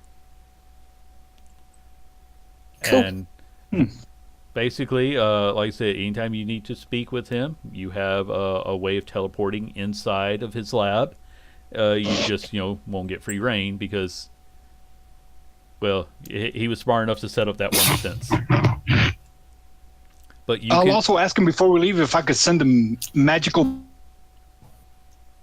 Sorry, you kind of blinked out. I heard magical messages. Yeah, before we leave, I'll ask him if I could use sending to contact him with. Oh yes, I have a way. I may not get the message right away. I have a way that any sendings will get routed to me. I sort of picked that up from what I heard a mage once was doing. I forget his name, but he had a way of rerouting sendings because people were always trying to bug him, and I adapted that. So if you attempt to send me a message, I will get it. I just might not respond right away, but I will check my messages. Very well. You have sending voicemail. I'm actually borrowing that. I'll tell you that one later because it's in a totally different module. But yes, he has a way to reroute sendings. That is Cool. awesome. That's so cool. I'm basically everything I want. I'm going to say he's one of my new plot hole armor devices. He can make whatever he needs given time and resources. I like this guy. I'm so happy. I'm glad you didn't kill him. But I was thinking y'all were going to believe the Kinku and kill him. no, He Why is will that- open up a gateway for you all to pass through. And Yeah, we're you, not total murder hobos. No. Well, I mean, we again, figured it out from the Medusa thing that obviously there was something janky I going know, on. but you see, originally I thought you would deal with the Medusa first and get an idea of what was going on, but you saw the Kinku and took pity on her because and I don't that was she was pretty convincing and she told her story totally different than the Medusa tells the story because same story, different side of different point of view. Okay, Right. but for the sake of letting you guys get out of here and wrapping up today's show, he opens up a portal. He bids you all farewell. Anytime you want to return, he does kind of recommend calling ahead and making sure that he's not off. He'll put the market back into place later on. But you're welcome to come back and talk to him. He loves having people to talk to, and he thinks Michael's a genius. God, I he's can also, see Michael stealing off to go there like once a week now. He's one of those. He likes to talk to people, but he's also just as happy to stay alone and work on his work type of genius. Yeah. But like I said, you have a copy of the plans that his designs that a tinkerer will pay you a couple thousand gold for. You have a nice little collection of magical items that he has made from. There's, like I said, they're arcane technology, but they'll function like the regular magical items. And Trilike has traded away a piece of his soul. For some RoboCop armor. I No, that will was for admit, the pocket dimension. yes, and plans for a pocket dimension. We'll go over that a little bit more, Viserius, because I have to come up with the full mechanics for that. Okay. But I like the idea, and I'm glad you asked for it. I just really like what you can do with that power armor, and I feel that trading 5 health points to activate anything is a pretty fair exchange. Okay, I'm Yeah. gonna log off. I'm sorry. I know you guys are still. No, we're think done. Yeah, I got to with the- log off too. So. Yeah. So I'll do the wrap up, guys. Thank you so much for hanging out with us extra 20 minutes. And we will be back in 2 weeks for the final show of this year, episode 25. I never thought we'd get here. And we will begin 25. a brand new arc, something that I'm coming up with as we speak. It will be devious, and I will kill you all yet. So And we'll find a way to screw it up. yes, you will. we Yes, will. you will. So thank you so much, everybody. We'll see you in a couple weeks. Okay. Good game, everybody. Good night. Good night.